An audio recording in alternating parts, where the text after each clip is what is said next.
Salute NB. I was about to say NBK. Salute Nick fam. Welcome to Dope Soul Sports Talk, a member of the NBK Network. Tonight we're talking about Cam Reddish. For the Cam Reddish Hive, this is your night. He's been mentioned in trade talks. Actually, since he's been in New York, he's been mentioned in trade talks. Should that be the case? Should he be relatively untouchable? What do you make of the Knicks basically choosing Grimes over him? We got a lot to talk about today. We got a few members of the Cam Hive and some others that's going to be showing up a little later. So let's get to it. I am joined by Jarrell and the bowling chick and Ajay. Sorry about that. Salute. How's everybody? Salute. Happy to be here. Good. All right. So I mean, listen, this is the off season. I mean, and we're deep into the off season actually, and so you get an opportunity to take a deep dive into some topics that you don't really have the time for in the regular season or during free agency or covering the draft. So this is an opportunity for us to delve into Cam Reddish. Everybody, salute to the chat. Appreciate everybody showing up. Keith Turner, JJ, appreciate you. Is that Zentric? Oh, welcome. Jet Life for Life. Oh boy, the bowling chick. All right. Let's go. It's been a rough day today. Hey, Quiet Money. I appreciate you from being here. And what's that? Nick G2K1. Appreciate you. Paris Duggar, appreciate you. If I forgot anybody, my apologies. All right. So let's get right into it. Should the Knicks include Cam or be listening to trade offers for Cam? Now, you know, he's in the same boat as RJ in the sense that if he's not extended before the season starts, he automatically becomes a restricted free agent next summer, right? He's played 15 games for the Knicks. You know, they know about him. They've seen him play, you know, in Atlanta. I'm sure they scouted him in Duke as well. But do you think he should be included in trade talks? Do you think he should be off the table given his ceiling and that the Knicks should at least see how he plays and if they want to include him in trade talks at the deadline? What's your thoughts on that? I'm going to start with the bowling chick, and maybe there'll be some time left over for you, Jarrell. I doubt it.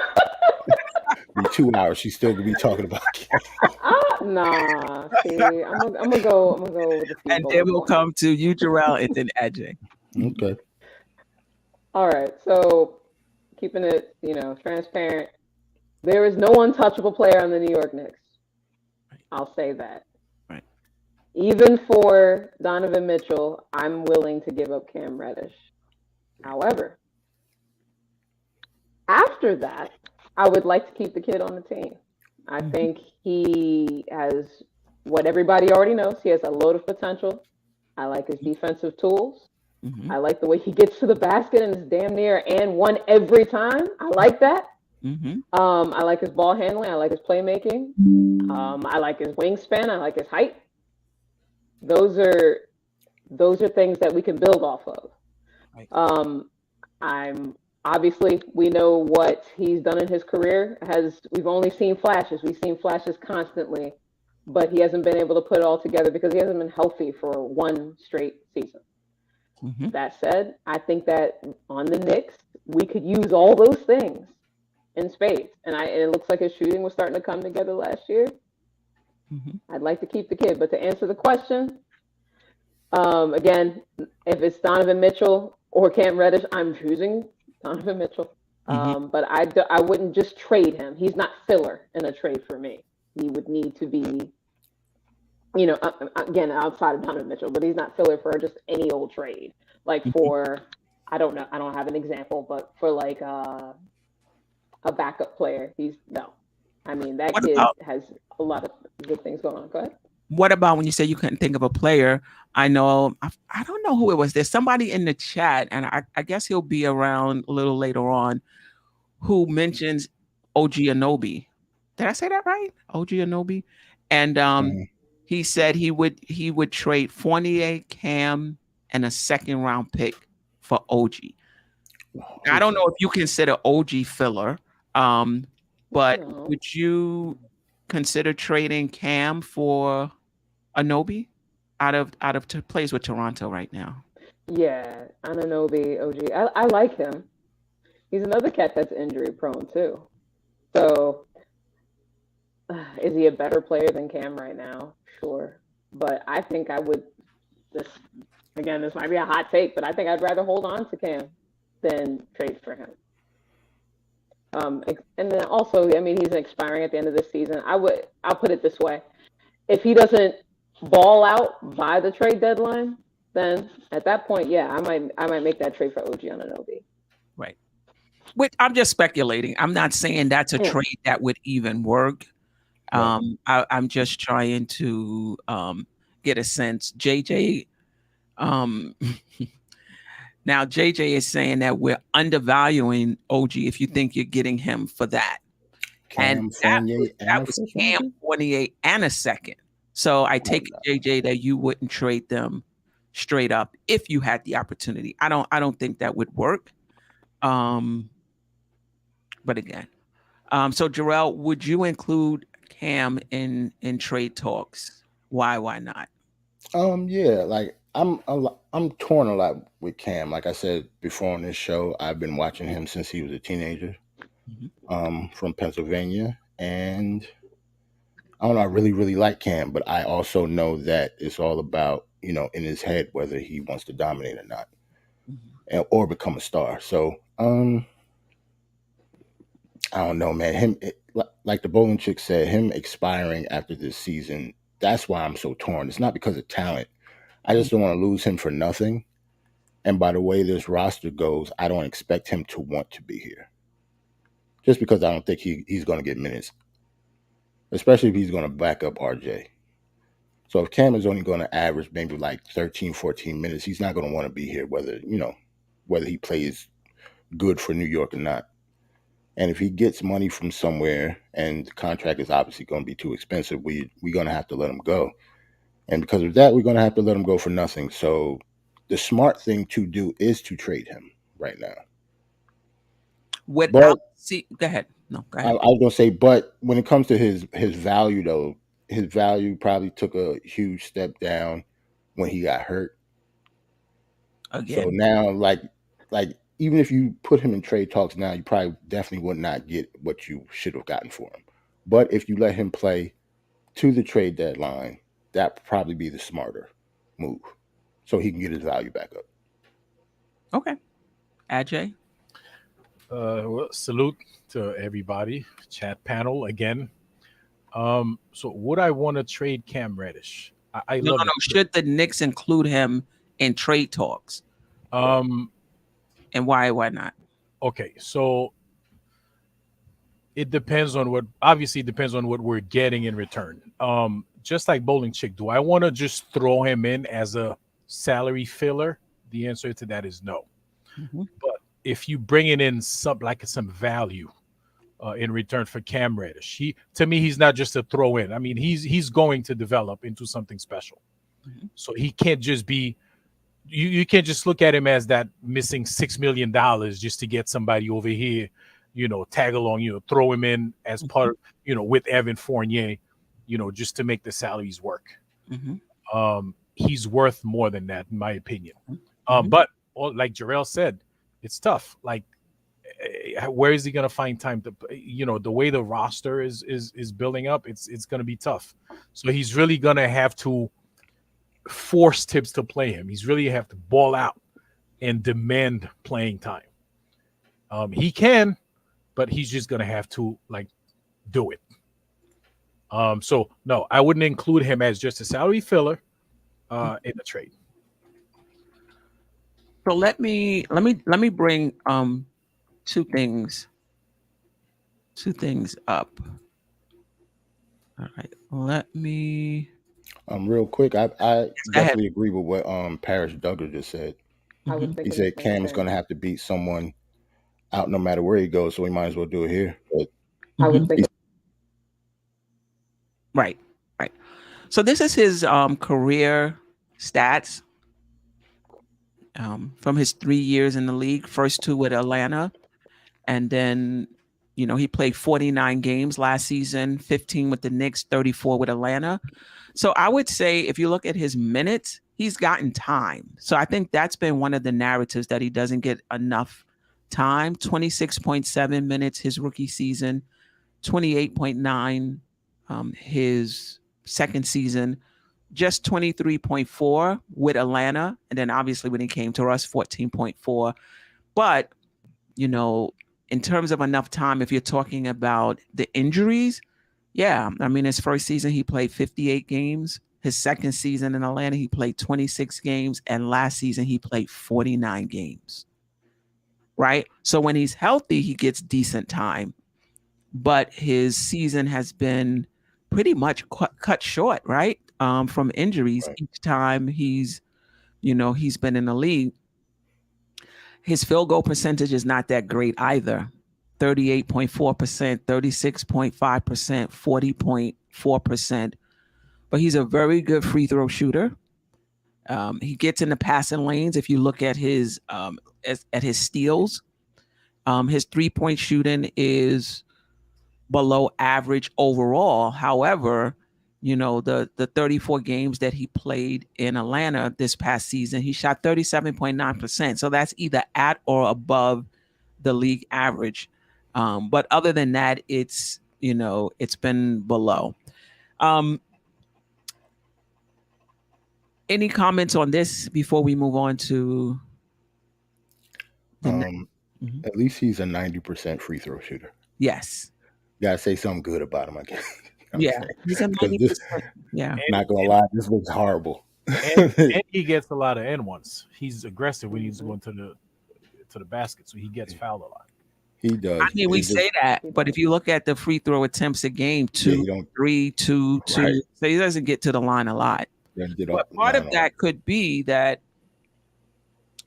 he's playing off the ball a lot. And that's one of the complaints that he himself has, that he plays off the ball. So basically he's waiting for Trae Young to hit him in the corner, for a jump shot, right? He's not playing with the ball in his hands, which is what he's used to. And which is, and I should have brought up the comment. I was reading this. I saw this today. He talked about in the playoffs, I want to say it was against Milwaukee. Maybe somebody was injured. Maybe Trae Young was injured. He scored 21 points or whatever. And he said, listen, I'm just giving y'all a little sneak peek of what I could be if I'm playing on the ball, right? So, in my understanding, I believe, Jarrell, you said earlier you've watched him, through high school. He played on the ball. He had the ball in his hand a lot. So, twofold question. Do you think he can be successful or reach his ceiling, put it that way, playing off the ball? And number 2, on this team, do you think he'll have the opportunity to play on the ball? To me, the answer to the first question is no. I think he should have the ball in his hand in order for him to be successful and reach his ceiling. And unfortunately, the answer to the second question is no also. Just because of the opportunity that he's not going to have the opportunity for that. And even if he did have the opportunity when he in the second unit, if the ball was in his hands, he wouldn't get that many minutes in order for him to, work like he want to work. I don't see that. I don't see it because of the minutes. Okay. All right. Ajay, and then we'll come to Olympic. I agree. I mean, he does need the ball in his hand, but with this team, he's just not going to get the ball. It's going to be the same thing in Atlanta. He's just going to have to spot up and wait for somebody to hit him or for somebody to go down low and get in trouble and then, spray out to him for him to make a move. He's just not going to get the ball in his hand that much, unfortunately. But let me ask you this before I get to the bowling chick. When they spray it out to him, at the 3-point line, wherever he is, that's his opportunity, no? To take the 3-point shot if he has it, if they run him off the 3-point line, to kind of put the ball on the floor, drive it to the lane. Like, do you think that, I mean, I know in a situation like that, you're not running the offense, you're not facilitating, but you're doing more than just being a spot up shooter. Do you think he'll have those opportunities? Yes. Off the pass out? Yes, he will. But the problem is those opportunities, they don't come every time down the floor. Right. They come like every 3 trips or every 4 trips. Right. So, and especially when you're not playing a whole lot of minutes, that really limits your touch. Right. So, and we have to kind of think about the type of point guards that we had last year. So I like that wouldn't have worked for Cam last year anyway, because like, none of our point guards had that type of game. Like I don't see, everybody keeps on talking about when he did get to the team, how quickly he used to look him off all the time. Like that was a major story. Like he never passed the Cam. Right. I don't know if that was by design, but it just is what it is. So Cam is at a point where he needs to get in where he fits in. And I just don't know if he fit in with us. Okay. So now, and go ahead. Well, let me ask this question and you can answer the last question and this one if you choose to. Because, okay, I get it. He's more effective with the ball in his hands. He's going to have a better chance of reaching his ceiling if he's a bigger part of the offense, almost like in RJ's role, right? Like RJ, started out playing off the ball his first 2 seasons, and then, a light went off or the offense changed, however you want to say it, and he became more assertive, he became more aggressive, and then the next thing you know, there was times when he was initiating the offense, bringing it down the court along with Randle, right? So I guess we're all agreeing that Cam would thrive in a role like that. Yes, I agree with that. Yes, without that role, though, can he still be? He may not be able to reach his ceiling, but can he be a very good player playing off the ball? The bowling chick. I think he can figure it out. He's been put in this situation since he's been on the New York Knicks. Jarrell stole my thunder. I was going to mention what happened last year when he was, when he was coming off the bench for us. I mean, we saw a lot of times where Quick was looking him off, or when he was getting the ball, he was getting the ball with 5-6 seconds left. And so what he was doing, which is why I think his efficiency was poor, was he was just shooting it. I don't know if, especially the first few games he started with us, he didn't look that great. And you could just tell he was pressing because he's like, oh, I finally got the ball. Haven't seen the ball for half of the minutes I've been out here. I'm going to just shoot it. And he launches up, some atomic bomb and it doesn't go in. That said, though, he's been experiencing this for a while. I would assume that him and RJ would at least be talking a bit about this and that he wants to show off this year. And so he's going to have to come up with a plan to be better off ball. But I do think he won't get as many. I mean, last year he didn't get that many opportunities, but I think this year he might get more opportunities depending upon if we make a trade and we keep him. That's what I'm hoping for anyway. So let's say Grimes does go. Let's say Grimes and a few of our and a few of our other youth go. I think then Reddish might be able to run point for a little bit, and at that point he'll really be able to show off for us. But to answer your original question, as things stand, no, he won't hit his ceiling off ball. I don't think he'll hit his ceiling, but I think he can be better than what he is off ball. And I think he can continue to work on his shooting. I mean, I know it was bad with the Knicks, but I mean, it was getting better progressively. And so that's what you're going to have to look at. I don't know about that getting better. I don't know about that. But you spoke about his, Jarrell spoke about how much time he's going to get if he's playing behind RJ. The bowling chick just spoke on how much he'll be able to reach his ceiling if he's playing off the ball. Let's just take a look at the Knicks roster next season if no changes are made. And you can, at shooting guard, you can switch out, you can start Grimes and Fournier, it doesn't matter here. But I just want us to get a sense of how balanced this roster is and how, in my opinion, behind Brunson, behind RJ, behind Randle, If Randle is here, I don't see a lot of minutes behind those three guys. Fournier and Grimes, and I spoke about this last night on the Queen's Court. I can see a 28-minute, 20-minute split between Fournier and Grimes. I can see between Mitchell Robinson and Hartenstein a 28, 20-minute split between those two.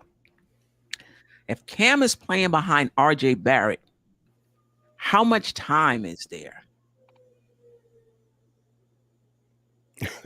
Not I many. think we looked this up last week, and it was like he was playing 35 minutes a 30, game, he or was averaging playing thereabouts. That's like like 13 35 minutes. minutes.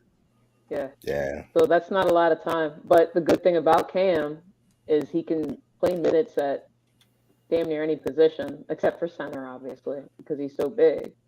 So, But I don't even see minutes he can play at other positions, but where are the Right. minutes?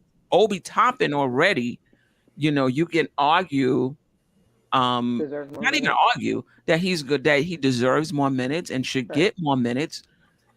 I don't even see where that's a topic for another day. I don't see where that's coming from either. So if Right. you take Cam at power forward, that's less minutes for Obi, who's already seems to be in a minute crunch. Mm-hmm. Right? But let me ask you this question. I'm gonna leave this up here. Yeah, Ajay, go ahead. You want to say something? So I think one of the changes we're gonna see in Tom Thibodeau's coaching this year is he's not gonna run guys like Randle and RJ Barrett to the ground like he did. I don't expect Julius Randle to be playing 40, 42 minutes a game or whatever he was playing. He wasn't playing that. He was playing like 35, 36. Well, I think what he's got to understand is I think they're going to be more efficient when they don't play as many minutes. I mean, we've seen Julius Randle not run back on defense, not because he doesn't want to, it's because he's just been playing so many minutes. His legs are just not able to. So I think that's one of the things that Thibodeau's going to change this year. The same for RJ Barrett. I mean, RJ's young. He can play a lot of minutes, but I think they're going to find a way to create more minutes.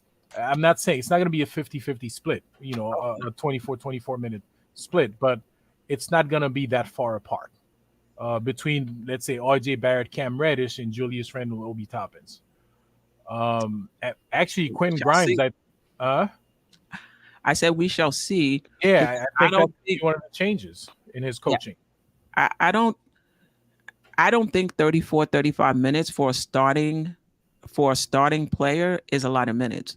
I would be interested to see what is the average minutes for a starting power forward last season. I don't think it's 30 or 32 minutes. Like, what's the average minutes for a starting small forward? I don't think it's 30, 32 minutes. 34, 35 minutes is not a lot of minutes if you're a starting player on a team. Queen. So the other part of what I'm saying is Tibbs is not going to go by how many minutes, okay? Because remember, one of the problems we all complain about this. He doesn't make adjustments. So he's going to make adjustments. So if Julius Randle's playing, he doesn't have it, he's going to make the adjustment. He's not going to just let him play. Right. That's different. Yeah, I agree with you. That's different. If a player doesn't have it and you take them out, that's different. But he wasn't doing that last year. Like, Julius Randle wouldn't have it, and Julius Randle would still play 38 minutes. So I think that's going to change this year. That's why we have Rick Brunson and all these guys in there, just to kind of, help him out with that. I agree with that. But how often is that going to happen?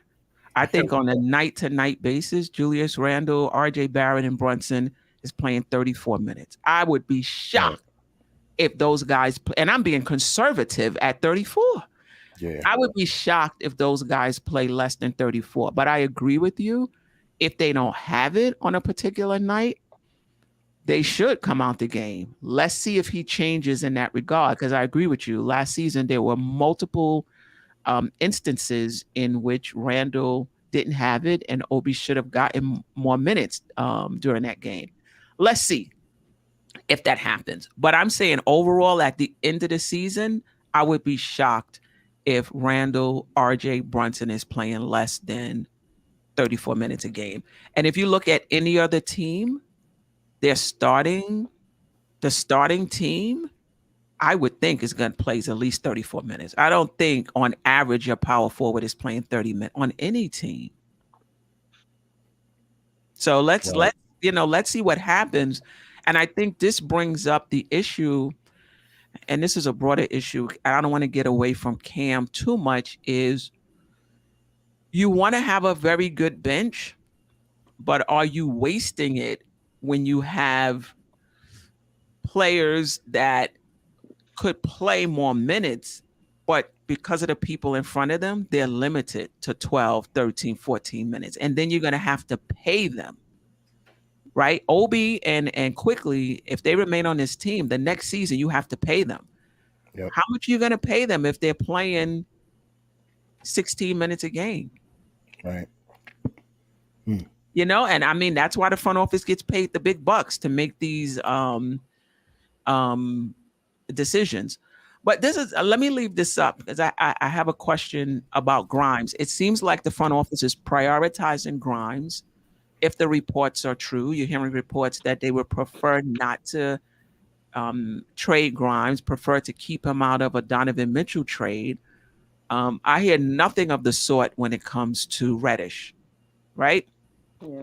Do you think it's a mistake? If these rumors are true, I'm not saying they are, these reports are true. Do you think it's a mistake that the Knicks are, let's say, prioritizing keeping Grimes over Reddish? Because, and I say that because you can have a RJ Barrett Reddish wing combination, or you can have a Grimes RJ Barrett wing combination, right? Mm-hmm. So what are your thoughts on the Knicks prioritizing keeping Grimes over Reddish? That's what I was actually going to say before. I think, like, if you're going to talk about, Cam playing more minutes, I think it will have to be like Grimes will have to take a back seat. Like, he will have to beat out Grimes for minutes, to me. Yeah. So that means he'll play the small forward and RJ will slide to the two. Either other than that, this is my concern. Yeah, go ahead. Oh, yeah, not enough shooting. Yeah, that's true also. Not enough shooting, but like you said, the front office have to worry about that. Like, especially if a trade happens, so then the roster wouldn't look the same. Mm-hmm. But yeah, it definitely, to me, it'll be between Reddish and Grimes fighting for minutes because I don't expect Fournier. I think Fournier will start, but his minutes will be like maybe in the high 20s. It won't be in the 30s like RJ and the rest of the starters you talked about. Mm-hmm. So I think that do I think is a mistake though? Maybe not because of the money. Like I said, the smart move will probably be to move Cam because of money, not because of talent. So maybe they want Grimes because of money reasons and where he is in the timeline, not because of talent. Might not have anything to do with talent. Maybe they don't want to get rid of both. Right. And we all agree that Reddish has a higher ceiling. Now, Right. On paper, we don't know what Grimes is going to be. We don't know what Reddish is going to be. But from what we can see, it looks like Reddish has a higher ceiling than Grimes. So for you think that they're prioritizing Grimes because he's on his rookie contract. Right. Not because of talent. Not I don't think it's because of talent. I think they do like Grimes and he's a good player, but I don't think they prioritize his talent over Cam. I think it's strictly money and years and stuff like that, like politics stuff. I don't think it's because of basketball reasons. I agree. That's probably right. It's probably right because Cam, he's up for renewal. So what are you going to do? But I have a question though. I'm looking at your slide. If we do trade Cam Reddish, who's backing up RJ Barrett? Yeah, very good question. I have no idea. That's a very good question. Well, to me, I guess you answered that. You got to think about if they trade Cam, they're going to bring somebody else back. So, right. So I would think they would bring in another small forward. Right. I mean, that's is that a good move? I mean, what other small forward? I mean, they're not going to pick somebody off the street. So it has to be somebody, better, equal or better than Cam Reddish. And who's out there? Well, not necessarily. I don't think it has to be somebody better or equal. You never know. Like, it depends on money. Like, these are for money reasons. So if Cam is up for a contract, you're not going to want anybody that, that will surpass that contract, or you shouldn't have got rid of Cam in the first place. Like, it would have to be somebody, a lower level type of player that doesn't make enough money, that much money. Fahrenheit, I guess. I don't know about Hunt. Yeah, I'm picking somebody else other than Hunt. Like, if I have a choice, but yeah, I don't want to hate on Hunt either. But yeah, I would rather. It's just that player remains to be seen. I don't know who that player is yet. But I will say this: in a backup role, it doesn't have to be Hunt, but in a backup role of 13 to 16 minutes, do you need a star to back up RJ Barrett? Right, or do you need an injury guy injury guy? Lord, not an injury. I'm about to say, don't you got the jinxes off. Energy guy who's gonna defend, hit a three, scrape. Like what type of player do you want backing up RJ Barrett? Right, it's just the type of player. I think as long as they don't make a lot of money and they fit in with the team with Tibbs and play defense and shoot threes like Steph said, I think, you can get somebody. We just don't know who it is yet. I don't have any names. Somebody said Josh Jackson. He's still in the league. 2 people said Josh Jackson. Yeah, he's still in the league, but I want to know why he hasn't been picked up yet. I think he's still a free agent. It's so many free agents. I think they're waiting for the Durant. Trades, yep.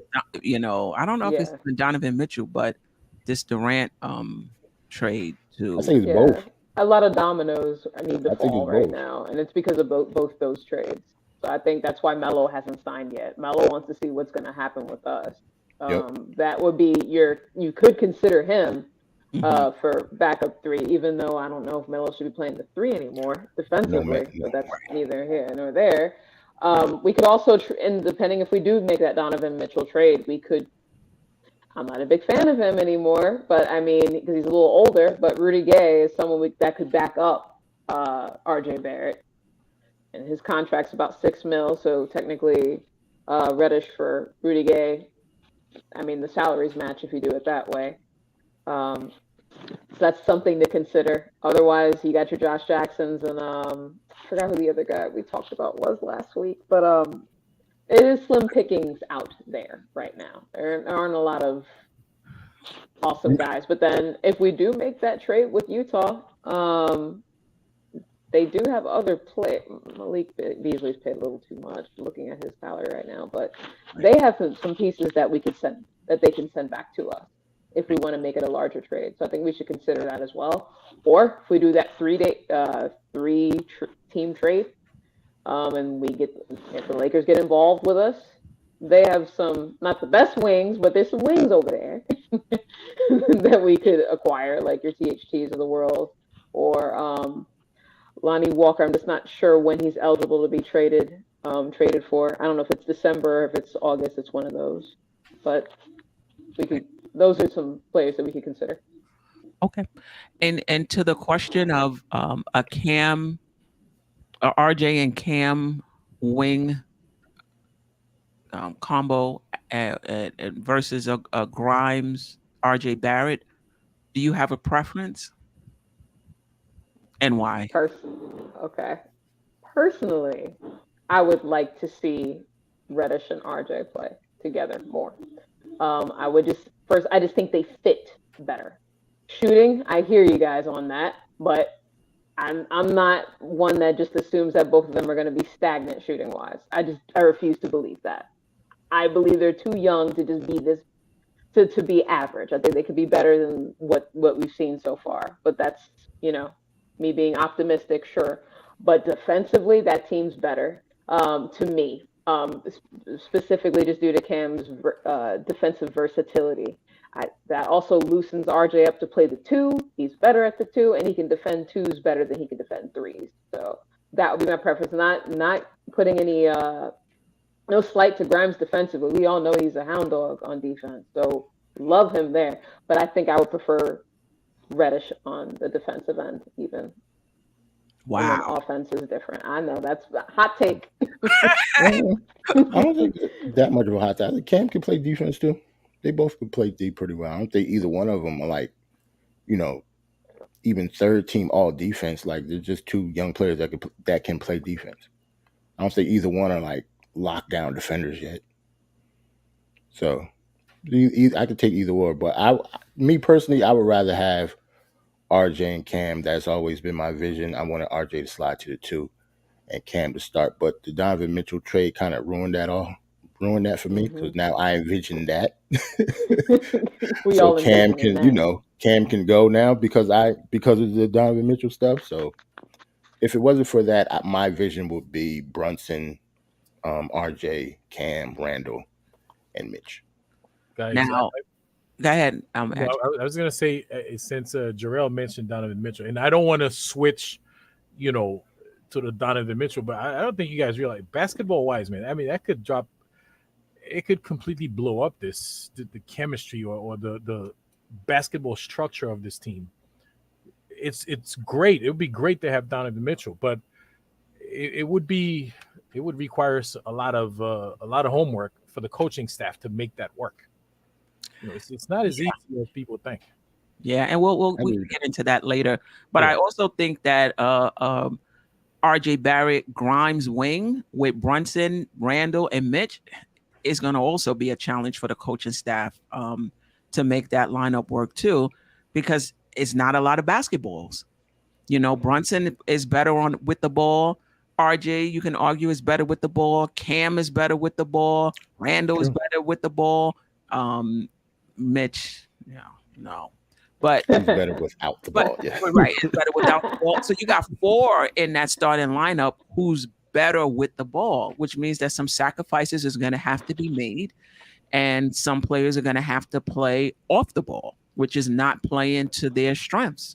So that's the only thing that's making me lean more toward a Grimes RJ, even though people say RJ is, but like to me, I don't see much difference at the 2 or the 3. That's true. RJ got to the hole at will last year playing the 3 position. Like he's just physically imposing. I don't think anybody is going to be able to keep him from doing that. And there's a lot of switching. Even if you start at the 2, there's a lot of switching, anyway. So I'm not saying that he doesn't have some advantage. I don't think it's huge. The difference between the 2 and the 3. And even though he shot better when he was at the 2, I don't know if that was because he was at the 2. Like there could be a lot of reasons why he shot better. But back to the reason why Grimes and RJ might be okay is because Grimes doesn't command the ball. Grimes can play off the ball. He's somebody that in that starting line, he just doesn't demand the ball. If he gets it, he gets it. If he doesn't, he doesn't. He's going to play off of those guys. He's going to defend his position, and he's going to shoot. That's the only thing that would make me think that might be a little better. However, in terms of size, like RJ, I know people say he's 6'6". I think he's 6'7" at this point. You have RJ 6'7" on one wing and Cam at 6'8" on another. That's a lot of size. Yep. That is a lot of size. But the shooting could be brutal. And but to the bowling chick's point, she refuses to believe that they're going to shoot like this forever, and that maybe they'll come in next season and, both of them are shooting 38, 39%, which is from 3. You mean from 3, right? From 3. From 3. I'm about to say with these players, it might be from the field, period. So I got to make sure he's. Oh, y'all. Oh, boy. I did it 40% before. It can be done again. Again. From the field and 3. You're right. Yeah. Yes. They did that. Well, he shot 45% or 44% from the field that year. That one season. I'm not gonna. RJ's inefficient. He's gonna have to change it. That one season when there wasn't any fan, like everybody say with Randle, oh, he had that season because the there was no fans, but when it's RJ, he can return to that. He did it one time, you know. Right. Yeah. Yes. But I'm just saying, Because nobody is saying this because there were no fans in the stands. All right. there Anyway, were some fans in the stands towards the end of the season. They started coming back. It was like 2,500 for a little bit, and then in the playoffs, what did it get increased to? Was it max capacity? And the playoffs was a whole nother bag, but okay. All there right. were fans though. It was late, but they were there. Okay. All right. It wasn't just me and you outside of in the game. All right. Get it out. I'll stop. Go ahead. Any thing else on this topic? Anything about Cam that you want to add to, or any questions any of you have for the panel? Listen, basically, if Cam gets traded, I won't be upset. If he stays, I won't be upset. I mean, it's I would prefer he stays, and if he does, hopefully he finds minutes. Mm-hmm. But if he gets traded, for him, like for his career,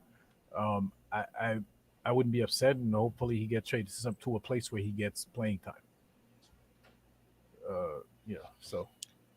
Yeah, I was watching Cam some highlights prior to the show, and he's a smooth dude. I mean his Nice, right? game is really smooth, and if he ever able to put it together, he can score on all three levels. But this is the thing, though. It's not.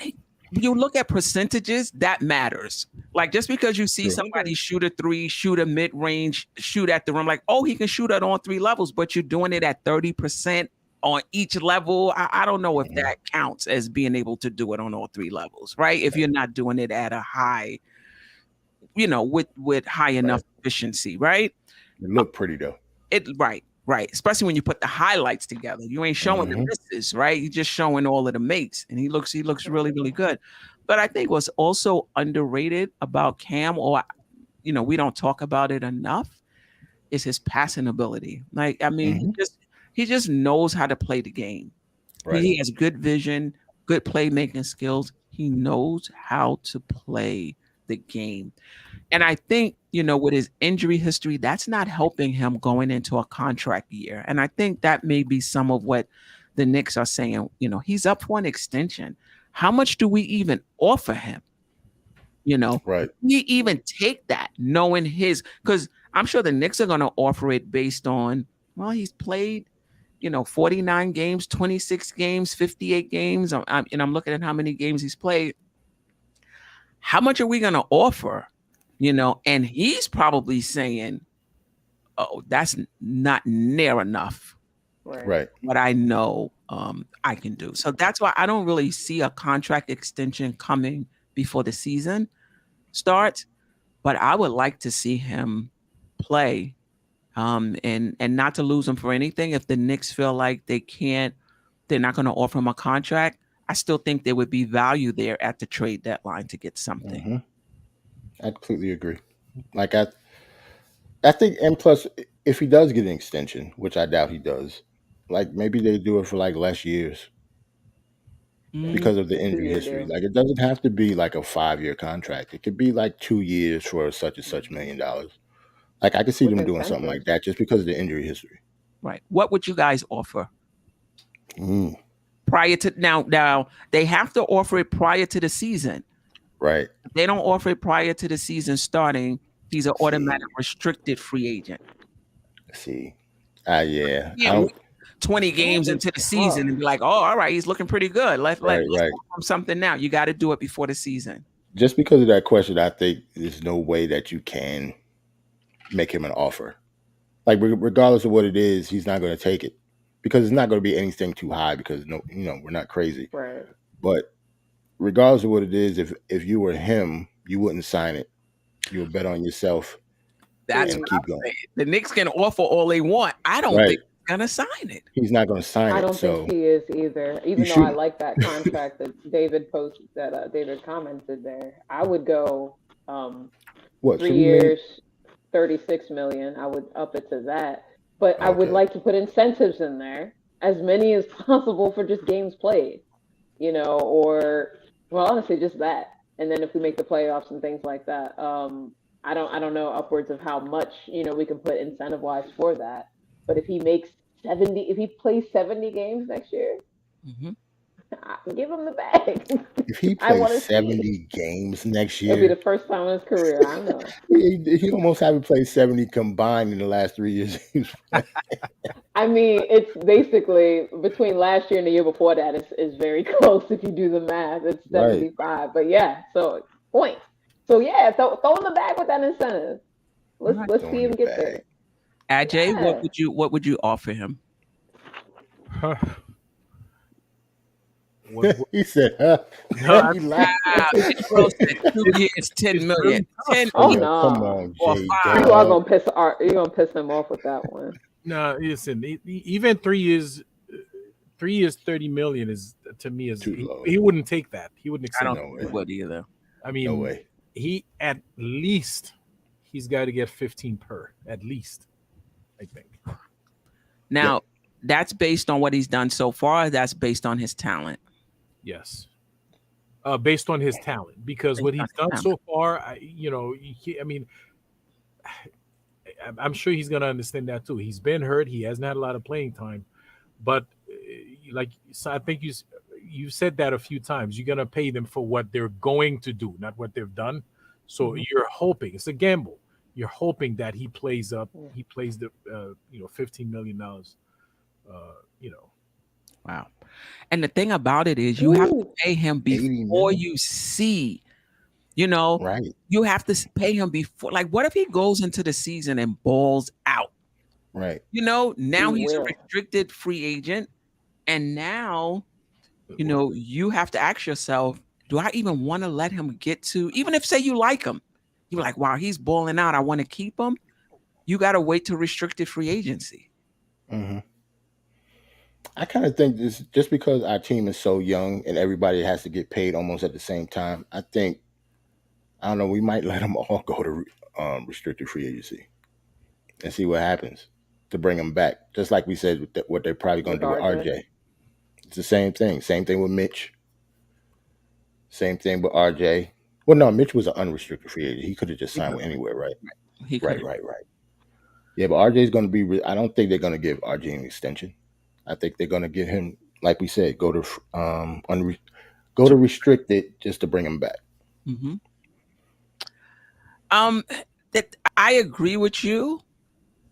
If he was going to restricted free agency in the next month, right? You got to wait the whole season. Who's Yeah, gonna that's pay right. him 10 to 15 million? However, if he plays this season and he balls out, You're going to get over that. somebody might offer him more than 10, Yeah. $15 million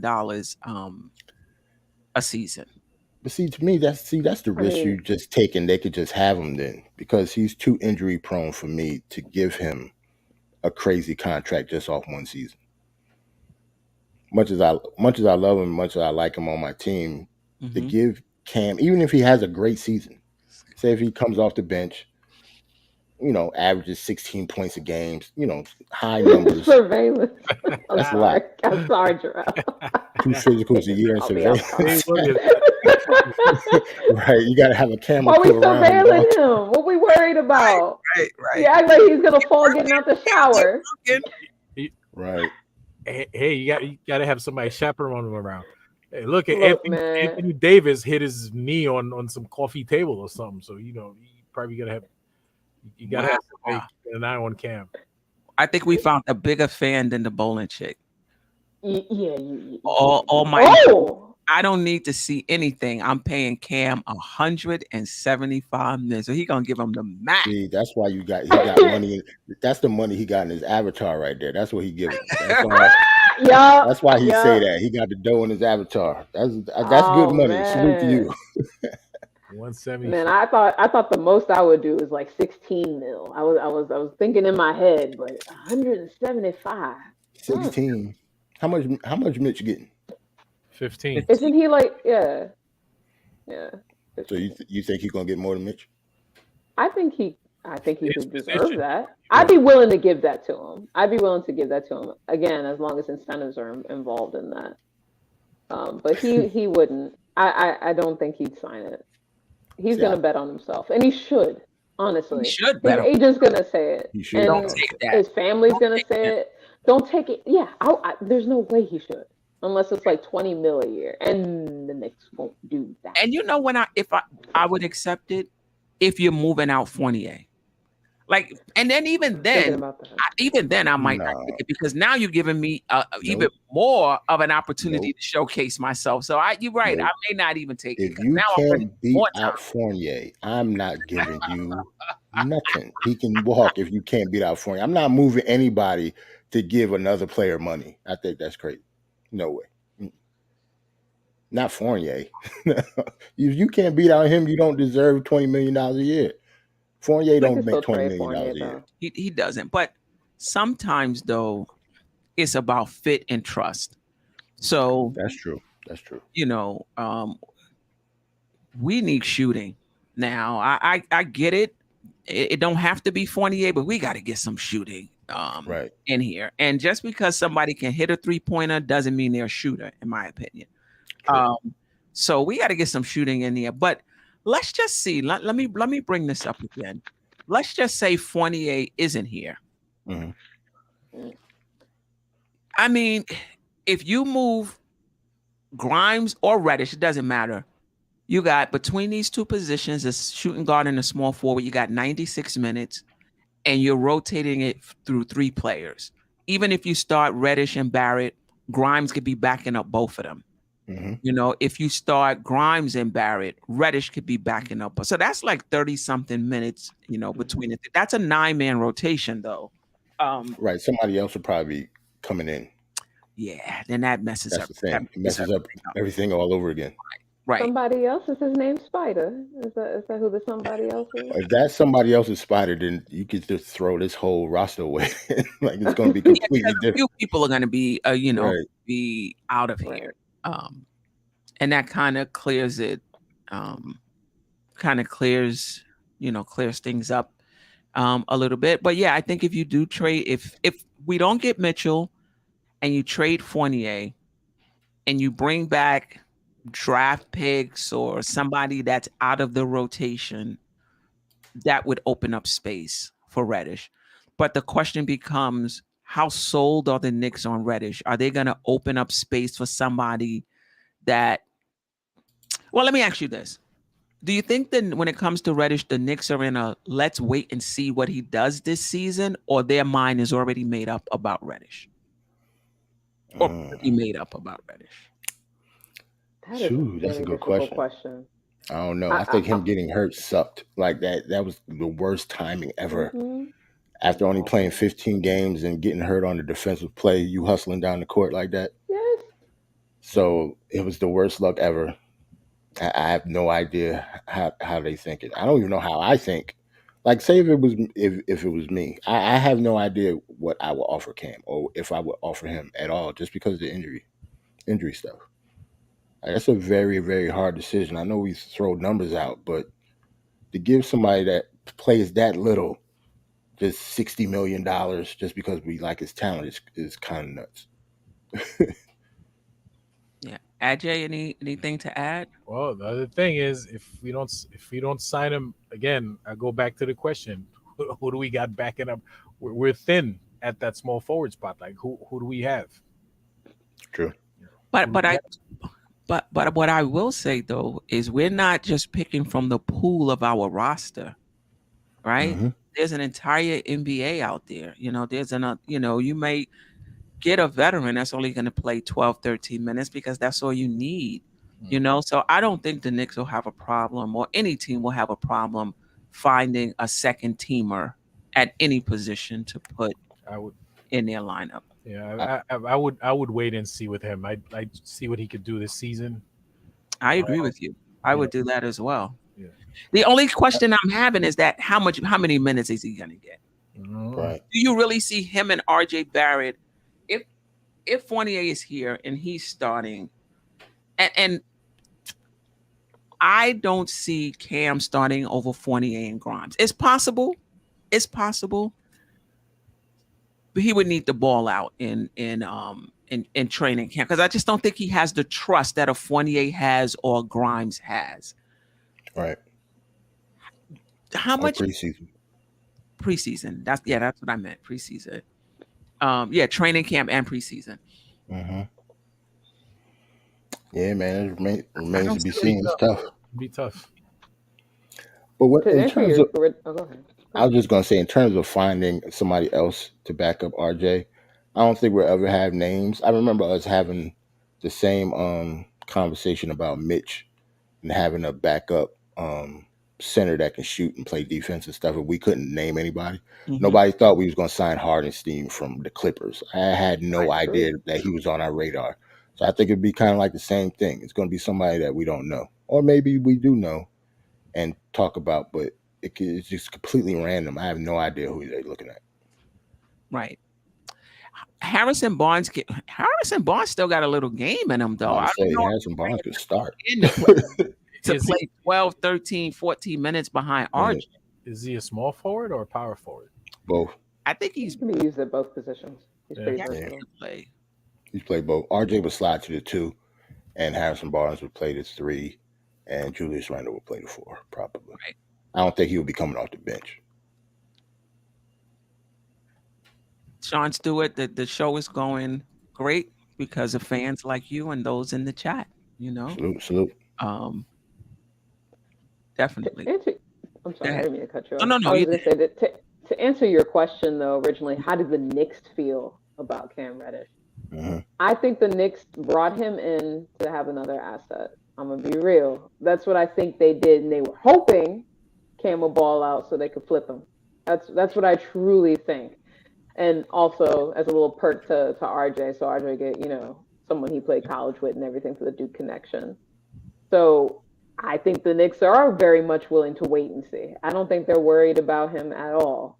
As sad as that is to say, I know that's the one negative thing I'll probably say on this episode, but that's how I think the Knicks feel about him.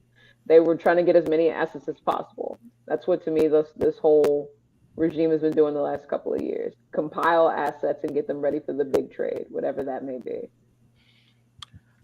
Yeah, and I don't think he was the only assets. I think that's been the front office train of thought since they've been with the Knicks. I think even with them drafting well, I don't think they were drafting well to develop these guys. I think they were drafting well to increase their value and flip them.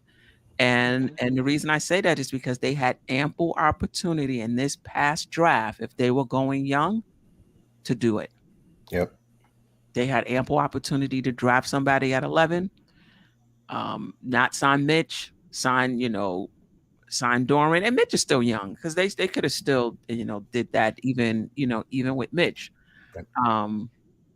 But I just don't think that's the way the front office is going. I think they've been smart so far. I actually like their direction so far, even though we don't know what it is and they don't talk to us much. But I can't be mad at the moves they've made or the position that they put us in. Yeah. I mean, I think the ends justify the means. Because right now I feel like we spent a lot to get off that Kemba contract. We spent a lot to open up to we had Doran, we traded him as well. All of these things to open up cap space for Brunson. Basically it was to open up cap space for Brunson. Let's see. Let's see. I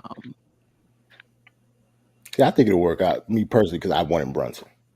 But I also wanted Jalen Duren too. You knew that was my guy, Jalen Duren. So, yeah, I was mad at draft night, but I understood why they did it. Well, I guess I didn't understand at the time, but after the fact, we figured out why they did it. So, right, we all needed a day to get. No, I might have needed a couple days. I was pissed. Right.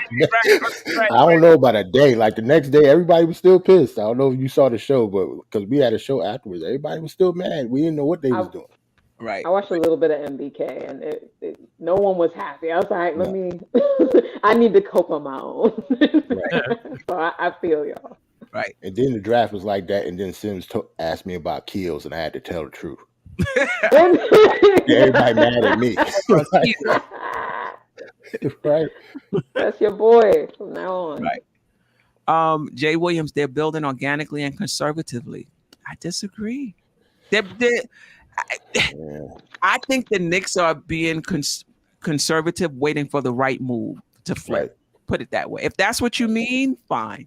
I don't see the Knicks staying pat. Even if it's not Donovan Mitchell, it'll be for somebody at some point. Right. Shout out to Rayology, who I know hates that he missed the beginning of the show when we talked about all things Cam Reddish. He's another part of the Cam Reddish hive. Yep. Yeah, man, you definitely got to rewind this show. Talk about Cam for like 45 minutes. Right. Ajay, you were going to say something? No, I was shouting out the Cam hive. Yeah, definitely. Yeah. Yeah, it definitely will. And listen, even with minutes, let's just say Cam starts. I just don't, because of all of the ball hogs, if you will. Well, I'm not gonna say ball hog. All of the players that play better with the ball in their hands, I still don't see I still don't see him shining, or playing to the best of his potential in a lineup with Brunson and RJ and Randle and Mitch. Is it because it's inefficient, or you see? To me, I think it's just the pecking order. Oh, okay, I got you. Yeah, that makes sense. I just don't. Right. I don't think he would get the ball enough. Right. I think he might even do better on a second unit where he could play that point forward role and have the ball in his hands. But you would have to go with a 9-man rotation where you're getting rid of somebody, and he's going to get at least 30 minutes in that unit. Even though I talked about a little bit with him looking him off, I think him and IQ actually work well together, or should work well together the way they play. Yeah. Especially because we don't think, IQ is a typical point guard, but Cam can play make with or without the ball. Like I don't know if y'all noticed, but once he got to the team, he was one of the few people that cut to the basket when he didn't have the ball, even though his ceiling is with the ball, but he does know how to play without it. Like, he knows how to play basketball, and since Quickly isn't, the best at finding him, maybe Cam can just make it a little easier for him. Yeah. That's a very good point. Lenny Joseph let Cam come off the bench. I guess he mean and cook. Mm-hmm. But if he playing well, let him in games. Well, that's not just Cam. For a good defensive that's line. Everybody. Yeah, that's true. That's everybody. Obi coming off the bench and cooking, and Julius Randle ain't doing nothing, man. You like Obi in the game. Right. Yeah. And Cam can at least hit free throws, though. We know that. At 90%. And we need it. Like, we could talk about Brunson. I mean, Brunson hits free throws too. But if we're going to become a good team, how are you going to close? I don't know what we're shooting as a team, but it's not in the 80s. Right. I think we're probably maybe a little better now with Brunson on the team, at least average-wise. But how are you going to close games? You can't hit free throws, I think in order to close games, our backcourt, I'm interested to see what Brunson and IQ will look like, because that's coming. And it might be to close games because they'll be our two best free throw shooters. Mm-hmm. What do we think about this? Because I don't know if Cam can do everything RJ can. I think they can both slash. I think they both have good vision. I think RJ is definitely a better rebounder for sure. Mm-hmm. Cam is a better free throw shooter. I think they have things that one does better than the other, but I think there's a lot of overlap as well, because both of them are high IQ players. Like, just know how to play the game. Mm-hmm. And neither one of them are efficient shooters.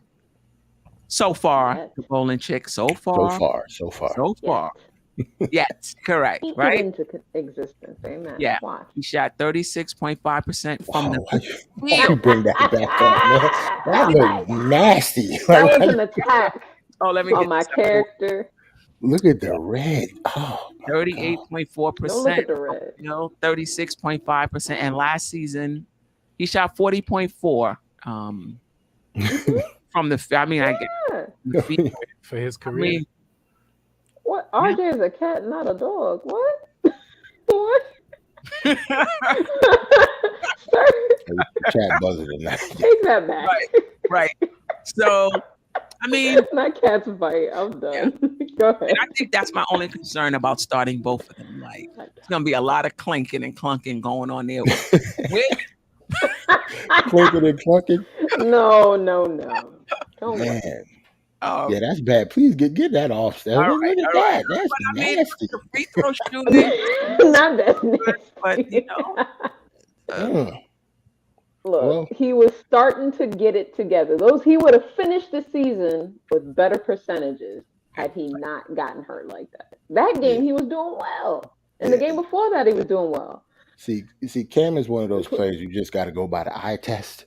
You know what I'm saying? Don't look at the numbers. but I Just- think that's part of the issue. Like everybody's Right. just going by the eye test, but when you break it down, you know, Yep. yeah, Those numbers was crazy. yeah, He not But- bringing those into the meeting when they talk about his extension. Let's just say that it won't be numbers based. It'll be because of his potential. We were just talking about him getting like $60 million. He's not getting $60 million with those numbers that you just put up. That's crazy. right. And the other number that was in red was the games played. Right. So They sure to highlight that, huh? Yeah. I mean, the stats are the stats, though. It's true. Anything else on this or any other topic? I mean, Keldon Johnson is okay, but I feel like we need to make trades that consolidate this roster.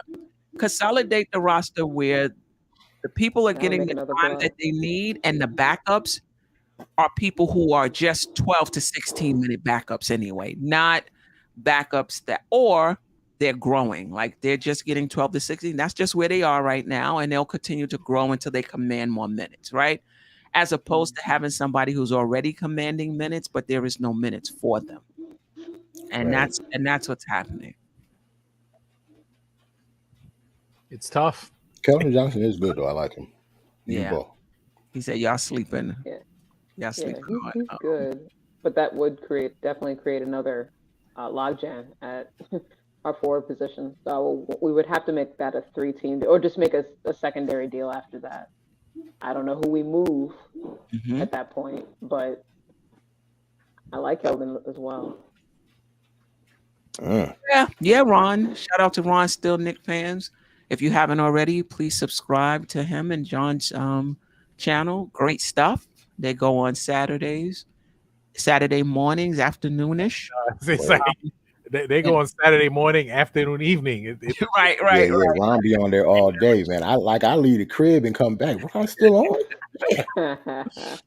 And then also Monday nights.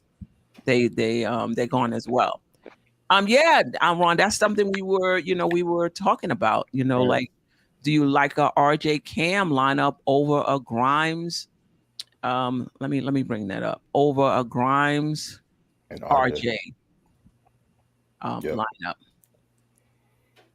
And that's what we were talking about. I mean, I don't know if any one of them would be situational unless you go to a 9-man lineup, because there's just no third string, person here. So I guess if you started RJ and Reddish, Fournier and Grimes would be backing them up. Yeah, backing them up. But while we have this, I would love to see it. and Thursday for the NBA report. That's right. And that's on the Nothing But Knicks channel if you want to watch them on Thursdays. Yeah. But just to move on, just in general, looking at the roster, and we talked a little bit about this on Queen's Coin. We'll talk about it a little bit more here. we talked about the young guys getting more time. And with this roster, I don't see it. And even to your point, Ajay, even if Ajay, I don't know if I'm pronouncing it right, Ajay, even to your point, even if you bring Randle all the way down to 30, that's just 18 minutes for Toppin. If you bring RJ Barrett's minutes all the way down to 30, fat chance it happens. But even if you do, that's just 18 minutes. You know what I mean? If you bring Brunson all the way down to 30, that's just 18 minutes for Quickly. So I don't see the path forward in terms of more minutes for Quickly, Reddish, Toppin, Grimes, with the players that are ahead of them. And so you can argue that a trade would be better for them. Well, Queen, so you trade him, you're gonna bring somebody in and you're gonna have the same problem. It depends, though. If you bring in a veteran who's only commanding 12 minutes, or somebody who's not that great, even if they're not a veteran, they're a young player, but they don't command that much minutes, it's not going to be a problem. The reason it's a problem is because Quickly probably deserves more time. Reddish deserves more time. Toppin deserves more time. If you bring in Josh Jackson, does he deserve more than 12, 16 minutes? Probably not. Well, if you bring in Rudy Gay, does he deserve more than 12 to 16 minutes? No. But then that's not a winning formula. So you bring in a backup that's not that great, that you know it's not that great, then they're not going to get a lot of minutes. So what other teams are going to do, the starting lineup could be leading by 20. They'd be like, no, don't worry about it. Let's wait for the bench to come on. But that's how every team is, though. If you look at any team in the NBA, the second team is not as good as the first team. Right? Look at any bench in the NBA. The second team is full of players that's playing 12 to 16 minutes unless they have a shortened rotation and they have one player that's backing up two spots. And then that's how you can get them more minutes. Right. But then that's the advantage the Knicks have over those teams.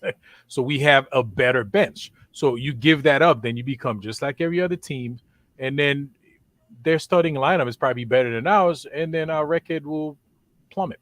So I'm okay with you. I'm good with this. I'm just letting you know it's not going to be a lot of minutes for that second unit. So I'm okay with you that when that second unit comes in, you got Quickly, you got Grimes, you got Reddish, you got Toppin, you got Hartenstein. That is a great second team. We've seen it. But how many minutes are they going to get? How is that good for their career? How many minutes is Obi Toppin going to get? How many minutes is Quickly going to get? If they're okay with playing for us for 16 minutes a game, I'm all for it.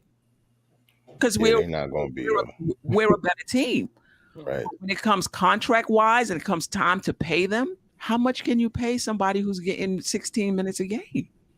That's all I'm saying. Right. But if they want to stay and play 16, if Quickly wants to play 16 minutes a game, I'm good with it.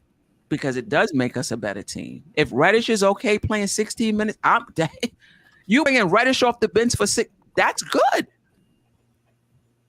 But they're not going to get a lot of minutes. That's all I'm saying. It is a tough situation. So Tibbs going to have to figure this one out. He's going to, he has to figure it out. That's his job. Yeah, I don't think there's anything to figure out. Your starters play. Let me ask you, what's your path forward for Quickly to get more than 15 minutes a game? If Brunson is starting? No way. Quickly, I think. How would you do it? How would you do it? Quickly is a different story because he could play the one or the two. So you would probably steal some minutes for Fournier. For Quickly, so you could make up minutes that way. Because Fournier, I think his minutes should drastically be cut. Fournier, in my opinion, should be Grimes, though. So if you're going to give Quickly minutes behind Brunson, you're going to give him minutes behind Fournier. What does that do for Grimes' minutes?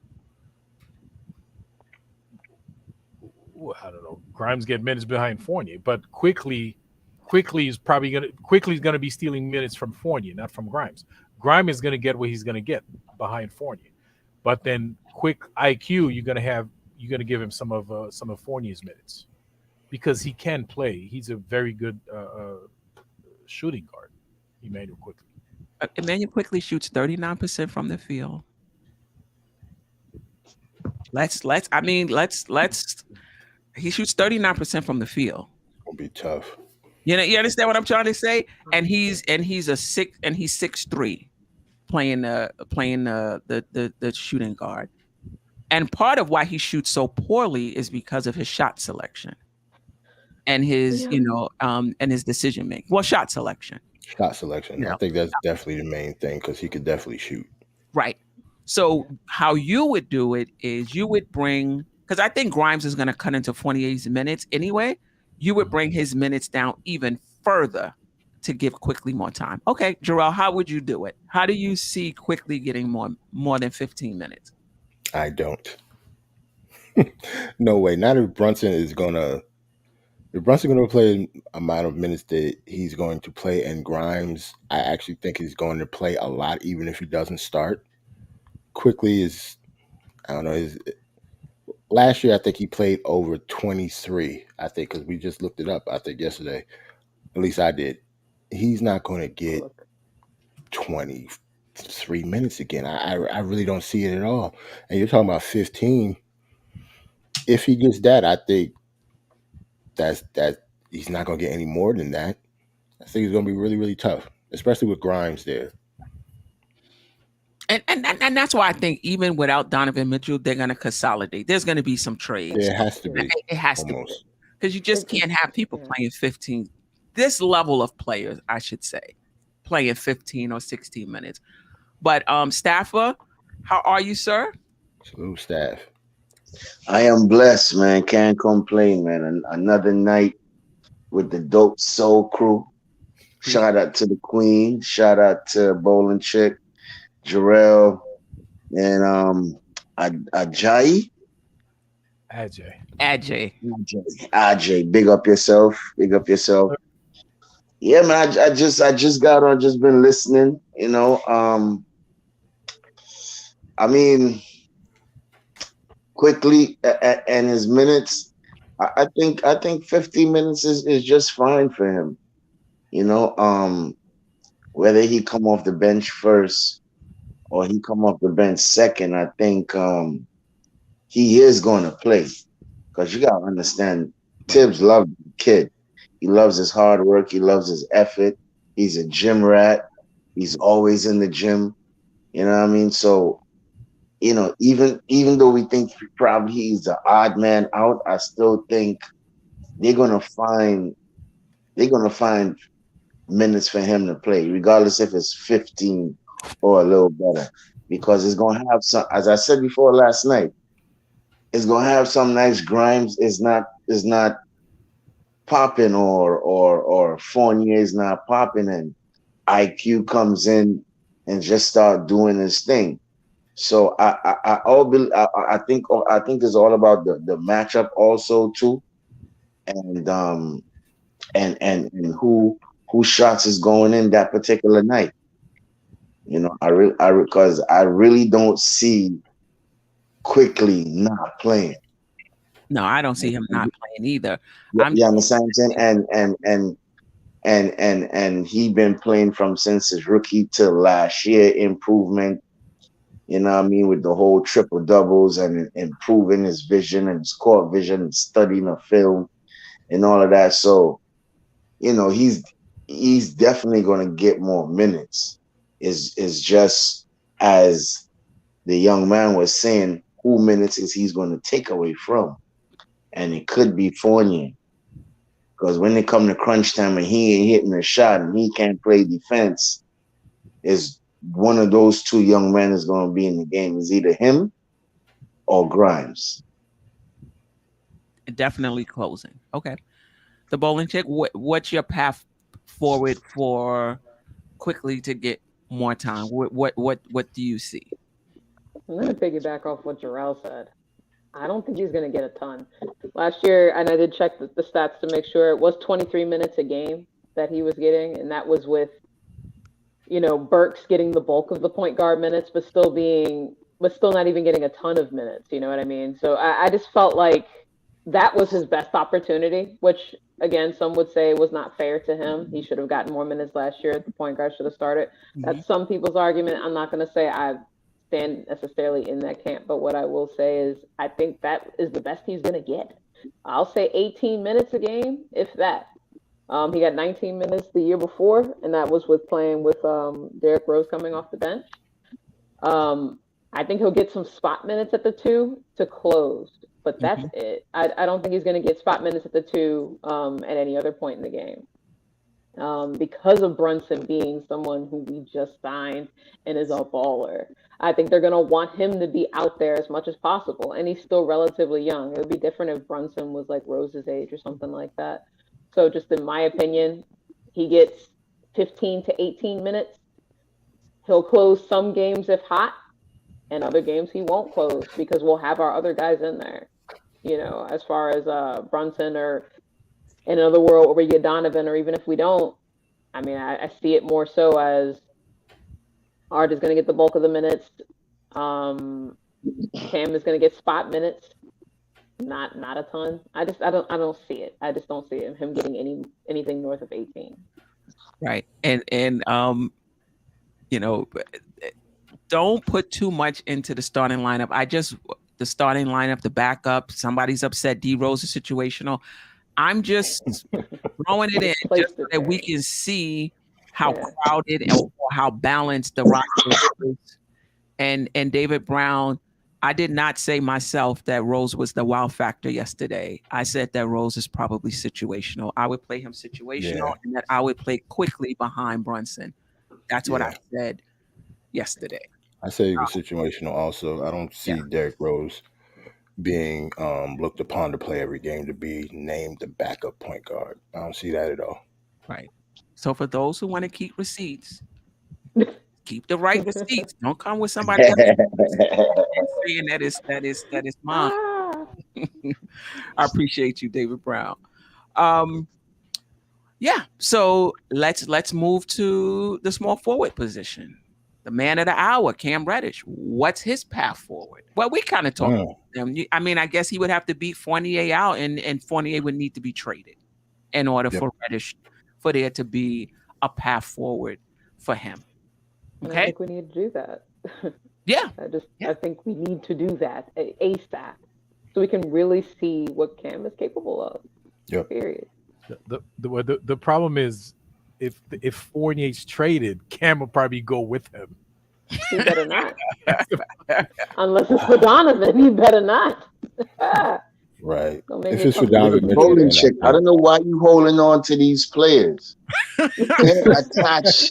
You know what I'm saying? You can't attach to these players because once they gone, they gone. So if Cam is in a trade, whether it be for Donovan or somebody else, bye. If it's to make the team better. I'm gonna support the team either way. Is that the same for Randle? Yeah. Okay. Yeah. Yeah. We might have to revisit this conversation later. Yeah. We'll see. Because I think they were talking about a three-team trade with the Lakers and Utah, and and he might go to the Lakers. So I mean, if so be it, so be it. But as long if it's to improve the team, I'm with it. Yeah, we have a solid backup four, which is Obi. So if we slide Obi into the starting lineup, I don't mind, but it's all about the Knicks in front and not the name in the back. Yeah. I mean, I was disappointed when Carmelo left, but I just started watching Portland games. When he got back into the league, I was watching Portland games. So you're right. You do have players that that you like. If they're traded, you can still watch them. Unfortunately, it may not be on your team, but you'll have the opportunity to still watch them. I'll league pass. Don't worry about it. I'll buy league pass and I'll watch my guy. Go ahead. Yeah, just go to the Lakers and watch him. You'll be all right. to the I hope Lakers. he does go over there. That'd be an interesting Or fit. Utah. It could be. Well, whatever the trade may be, it could be Utah. It could be the Lakers. I don't know. I'm just saying. Right. But in all seriousness, of course I'm a Knicks fan. I mean, we ain't trading RJ. I mean, as long as he don't go anywhere, I'm joking. But I mean, I think we'll be good. I think we'll keep at least one player that I support. And if we get Spider, it's a wrap. Right. It is a Right. wrap. Go Right. ahead. Shout out to Lady D422. If Rose comes into the season healthy, he is better than Quickly. Listen, we talked about this, Lady D422, on the Queen's Court last night. Quickly, I mean, Rose has a lot of support if he's healthy, and he should be the backup point. Now, if he gets hurt, then Quickly takes the spot. Listen, I can't argue with you about a healthy Rose. But Jarrell said, that was 2 years ago. We don't even know if he's the same player anymore, and we don't. Queen, I want to say not if he get hurt, when he gets hurt. Mm-hmm. Listen, he's 30, 34. 34. Mm-hmm. Listen, in About NBA to be years, 34. in NBA years, that's like 85. Well, he's been hurt a lot, so he might be. Right. He might be 78. I mean, there's less wear and tear on him because he's been out. Right. He missed so much time, but he had an ankle injury. How many games did he play last year? 20 something, if I recall. 25 or 26. So if he got an ankle injury that took him out all those games, I'm not looking forward to him. Like I'm not calling him my backup point guard. Not just going into the season just like even that. For 12 minutes? Because how many minutes? This is the thing. Yeah, true too. How many minutes is going to be left behind Brunson? And this is another reason about the trade, whether it's Donovan Mitchell or somewhere else. Quickly gets an opportunity to go somewhere because he's stuck behind Brunson now. If he's traded, whether it's a Donovan Mitchell trade or somebody else is somewhere else, he gets an opportunity to go somewhere and play. That's true. Derrick Rose is a 12 to 16 minute guy. That's the type of person you want back in the. Well, I can't even say that. If he was healthy, he would be the Even with Rose, you're gonna have to have a third striker because he might go down with an injury, right? Right. That's what I'm saying. Like, this is the point I'm trying to make. Having good guys on that second team that only command 12 to 16 minutes, unless you're grooming a guy to take somebody else's position. And you look at any of these playoff teams, they have like one or two young guys that they're grooming. But yeah, I don't see a path forward for Cam Reddish. And let's move over to Obi Toppin. Let's just say you did bring Randle's minutes all the way down to 30, which I doubt will ever happen. But let's just say you did. That's still 18 minutes for Obi Toppin. Now, that's good. I'm okay with that. I'm okay with that because as I need to see a little bit more from Obi before I'm saying that he's better than Randle and can push Randle out the door. So I'm okay with that. But let's start. Let's start with the bowling chicken. We'll go all the way down. What's the minutes? What's the path forward for Obi to get more minutes than he got last season? I think he averaged 23? I'm looking at it now. He only averaged 17. 17. Okay. Right. What's the path forward for him to get even that? The path forward is very simple. He's got to play minutes at the 3. However, that's going to cut into my guy Cam's. But, I mean, being realistic, that's what we would have to see. I don't think he can play any spot minutes at the 5. And also, we have better 5s out there. I'd rather have Hartenstein out there than Obi playing center. So that would be my answer. He has to play some minutes at the 3. Right.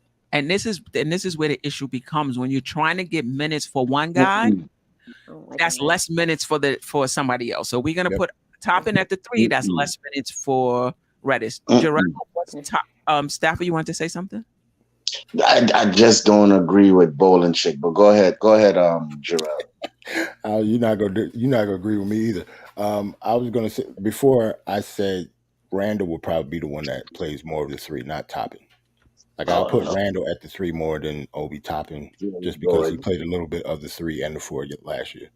But it just won't be that many minutes. But Obi will be able to steal 2 or 3 minutes just because of that. Okay, so move Randle to the 3, which is fine. That's just less minutes for Reddish. Yeah, it'll be definitely less minutes for Cam. Grimes too. All right, Ajay, what's your path forward for Toppin to get more than 18 minutes? I don't see much of a path forward for him. I mean, it can happen that Randle slaps an iPad out of somebody's hand and Tibbs decide to sit him more. But I mean, in all seriousness, basketball wise, he's probably going to get 18, 19 minutes. He's just going to have to make the best of it. And Randle, I mean, with Mitch and Hartenstein, so I don't really see Tibbs going small ball and playing Randle at the 5 at all. So, yeah, I mean, Obi's going to be 18, 19, maximum 20 minutes. Right. And because you're absolutely right. If you move Randle to the 3, it cuts into Cam Reddish. You move him to the 5, cuts into Mitchell Robinson, or Hartenstein, which makes me believe even without the Donovan trade, I still think there's going to be a move or two. Right. And when I say move Randle to the 3, I hope people don't think like he's going to start at the 3. I mean like 2 or 3 minutes a game. Right. And people acting like he can't just play the 3. No. That don't make no sense, bro. You want to put Randle at the 3 or Obi at the 3, and Obi can't even hit a 3-point shot. What's his 3-point percentage? That can't Randle either. And both of them shoot around 30%. Now, to Bolin's chick's point, that was last season. Right, that was last season. It might be different this season, but both of them shot about 30.8% or 31%, I believe. All right, I have no problem with that stat, right? But what about the defense? Can Obi even move his hips? Can even twist? Do you know how much athletic threes is in the game right now that would eat those guys up at the 3? That would make no sense. And then after you want to put a lineup of Hartenstein, if you want to put in switch between Obi, Randle, power forward, and small forward, what kind of lineup is that? No, I think that don't make no sense. I think Randle could even play if it's 2-3 minutes, even 2-3 minutes, we're gonna get killed on defense for 3 minutes. Yes, for a few spot minutes. But that's what I'm saying. Like Randle, like I guesse you think Randle can't play defense at all. Then, like I don't see why. I think Randle. I've seen him. So what was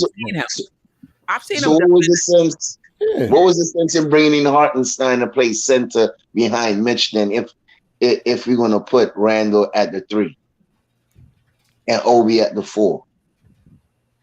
Well, what I'm saying is, in spot minutes, I think Randle could defend the 3. I've seen him defend Jaylen Brown, but I'm not talking about all game. Yeah, exactly. But Queen, when they was playing that, they wasn't at the 3 though. He was at the 4. Jaylen was at the 4. Yeah. Tatum might have been at the 4. You think Jaylen Brown was at the 4? Yeah, Tatum was there starting 4 at one point. It was at the 4. Look at the young man in Charlotte.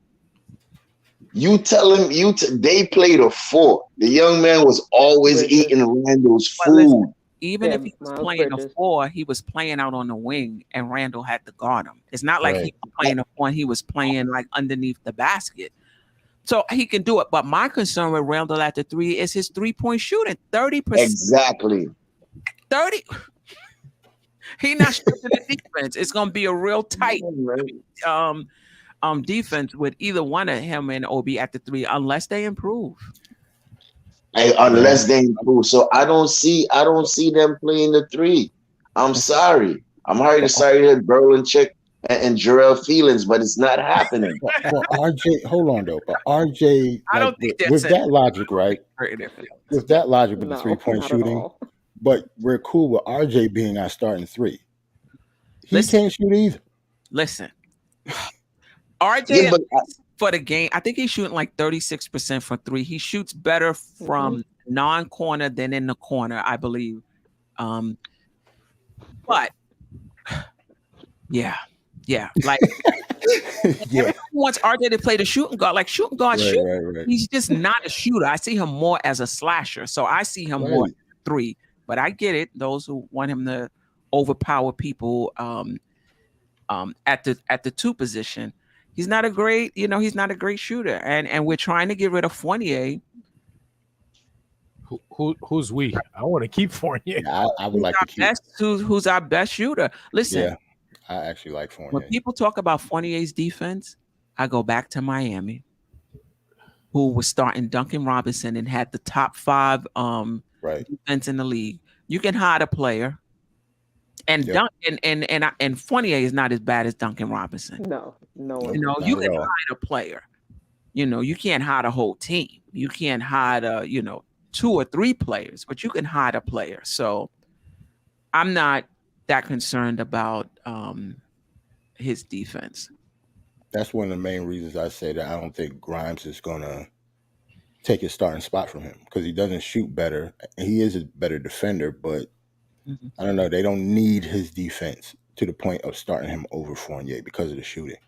Right. Like Fournier is that much of a better shooter than him and anybody else on the team, to be honest. Right. Yeah, Fournier is a guard. I don't see Fournier playing the 3 at all. He's too small for that position. Well, he's not as thick. Yeah, but he's 6'7" though. Yeah, so just leave him at the 2. I wouldn't claim him as a wing. I don't even see that much. He is a wing though. He's the 2 and the 3 play on the wing. I don't think if you want to call him a wing, but I just don't see it. But, because he's not a point guard, and he doesn't play down low. He plays on the wing.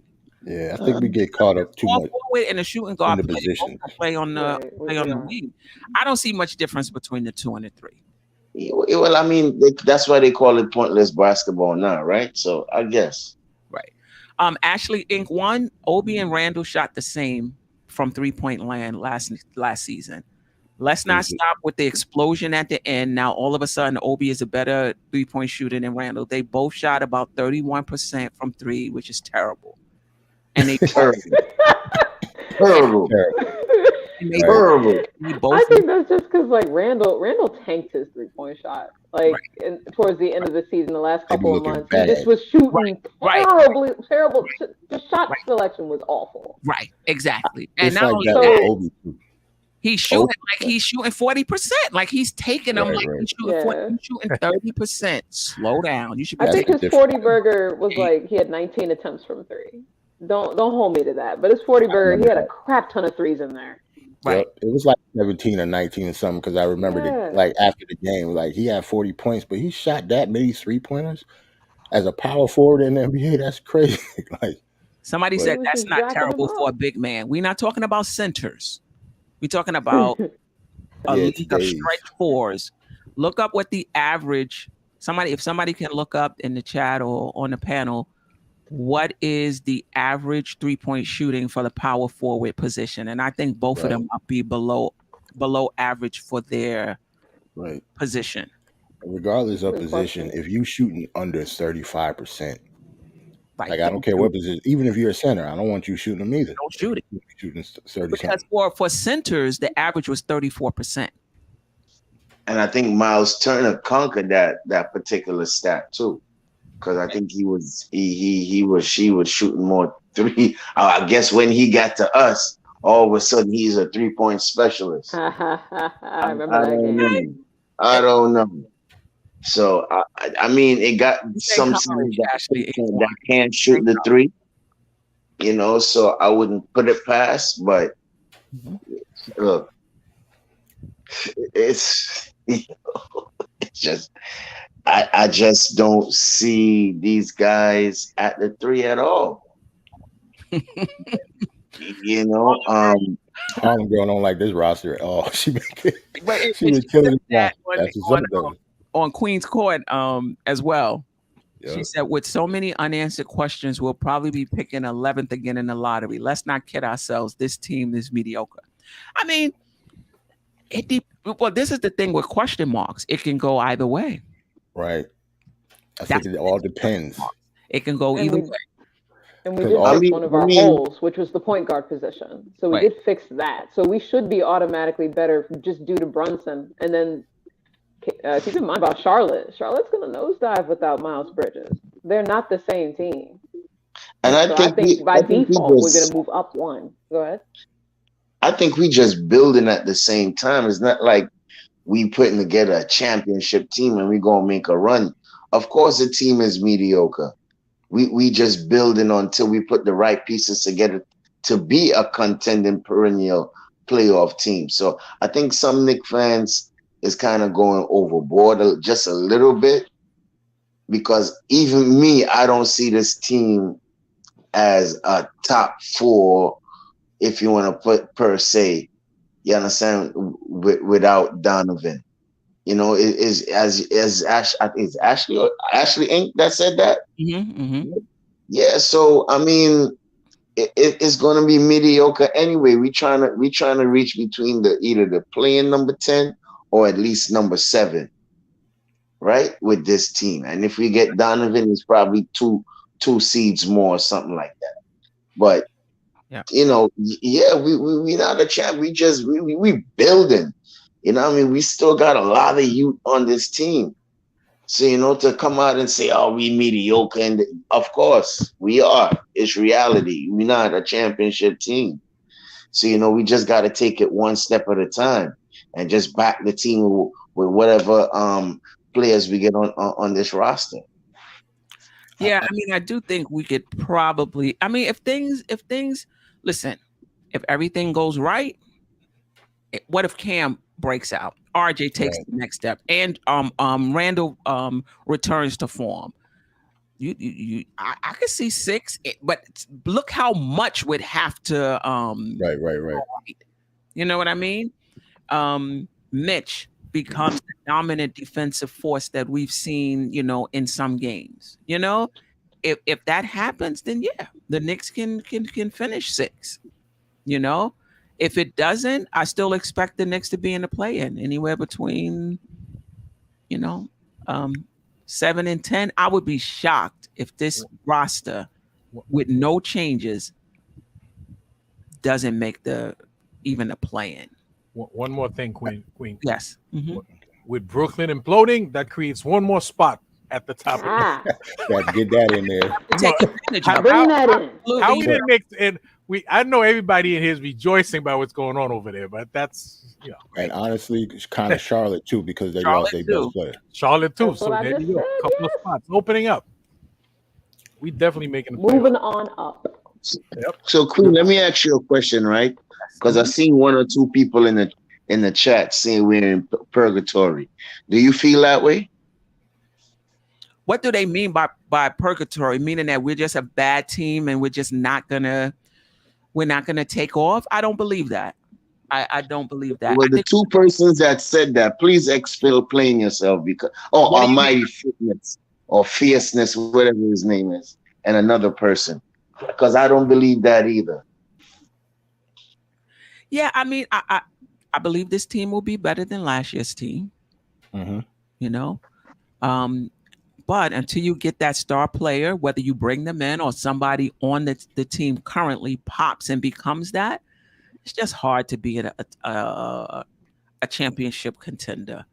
Yeah, you look at all these playoff teams, they got a star, they got a budding star on that team that you can point to, you know, and I just don't think we have that just yet. And we need it. I was just about to say, I kind of think we have to be at least a little better because our team is so young. Like if everybody was screaming for Tibbs to play the kids last year, you would have to think those kids got better over the summer. Right. Like that's just the logical way of thinking when it comes to this roster. Like we're so young. I don't expect us to be, you know, top 4 or anything. Even if everything goes right, I don't think we'll be that good. But if you have faith in the kids and wanted them to play last year, you would have to think that they upgraded their games at least a little bit. Just a little bit. Oh. And hopefully we'll stay healthy. We wasn't healthy last year either. Right. To your question earlier, Queen, you were asking where Julius stood 3-point shot wise as far as all the power forwards last year. He was the 22nd best power forward from 3 with I lost the number. 30.8%. Yep. Last year. And then Cam, and I think Obi was pretty much the same, right? Around 30.8. I couldn't get it to go past Giannis. Giannis was 29%. I don't see Obi here. Maybe he didn't take enough to make this list. Okay. Probably not.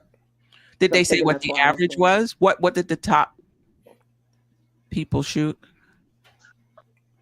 So the top, I don't see what the average is. I'll keep looking to make sure I'm not just missing. Well, not the average, but like they were like 36 or 36. So about 33, 34%. Like just looking at the top 10 real quick, I'll just rattle them off. Cam Johnson, Grant Williams, George Niang, Dorian Finney-Smith, Bobby Portis, Kevin Love, Christian Wood, Taurean Prince, Tobias Harris, and Marcus Morris Sr. were your top 10. And they shot around what? Anywhere from what to what? So 42% at the highest and 36% was that middle ground. I was thinking like 42%. How many shots did they take? 2? Cameron Johnson was open every damn game for Phoenix. So that's why. But yes, he could shoot the lights out. He shot some of our wings shot from the field. Yeah. He's wide open. He's butt naked open every game. Wow. And you want Julius and Obi to play the 3, right? Not even making the average, which is 36, but you want to put them at the 3. Okay. Yeah. RJ shoots below Jarrell. that. No, Jarrell. No. But your starting 3 already shoots below that, Stafford. Bro, see what it looks like. That's really what I mean. We can play with it, and if we don't like how that looks, we can remove it. It ain't no play. This ain't Little League to be trying out. What are you talking about? This is a grown man league. You talking about? Let's see. I'm talking 2 minutes. No, man. No, I know. And if we do that, I'm coming down to MSG and I'm pulling them off the team. All right. They got advanced analytics and stuff that they can look at to see how they're performing. So they'll know before we know. And they'll figure it out. That's what they do. That's what we got the assistant coaches for. We can play with that in the preseason and see how it looks there. You said Marcus was number 10 at 36. Julius and Obi is at 31. So there's 11 players better. Well, I'm sure there's more players that's better than them at the 3. Kyle Kuzma, Davis Bertans, Aaron Gordon, who's not really a good 3-point shooter. He was 33.5. I guess he was better, but I wouldn't call him a lights out 3-point shooter. I would say Julius is better, but he was taking more difficult shots. Aaron Gordon is wide open every Denver game because he's not a good 3-point shooter. A lot of what Julius went through last year too was shot selection, just like quickly. A lot of his shot selection was terrible. So, according to StatMuse, that's what I'm on. Power forwards hit 36.6% from beyond the arc in 2020. No, that's 2020, 2021. What's 2021, 2022? I'm about to say those are the stats I just put 2022 at the end. Okay, yeah, let me put it. Oh, and what did they say? I didn't get that line specifically. Where did you see that line where it says what the average was? Oh, I just put the whole thing in Google. Oh. I just put the whole thing in Google. And I don't see it for okay. The average overall was 36.4, but I wanted it by position, and I'm not able to get it for last season. If I had to guesstimate just by looking at this, I mean, from 42.5 and the lowest I'm seeing is 29.3 on this list. Common sense says about 34, 35%. I was about to say, I say anything below 35 is below average for any position. Right. And so And that's my concern with the shooting on this team. That's just my concern. Oh, what Cleveland about was only Kevin Love too? 32.5. That's wild. Say that Kevin Love? Kevin Love, yeah, he even though he was a either center or power forward, he was stroking it from three. Yeah, he can Yeah, always shoot though. 39%. He can shoot. And he was sixth. Wow, right. But I mean, to people in the chat's point and to the Bowling Chicks point earlier, that's what they shot last year. Doesn't mean that they're going to shoot that this year. So. But I would be shocked for them to go from 30% to 36, right? But anything is possible. I'm about to say, what was Randle's before seed? Like he might. He was. I I think he was shooting 41% before in the COVID season. Yeah, but let me say something. Randle is not a good 3-point shooter. He had that one season.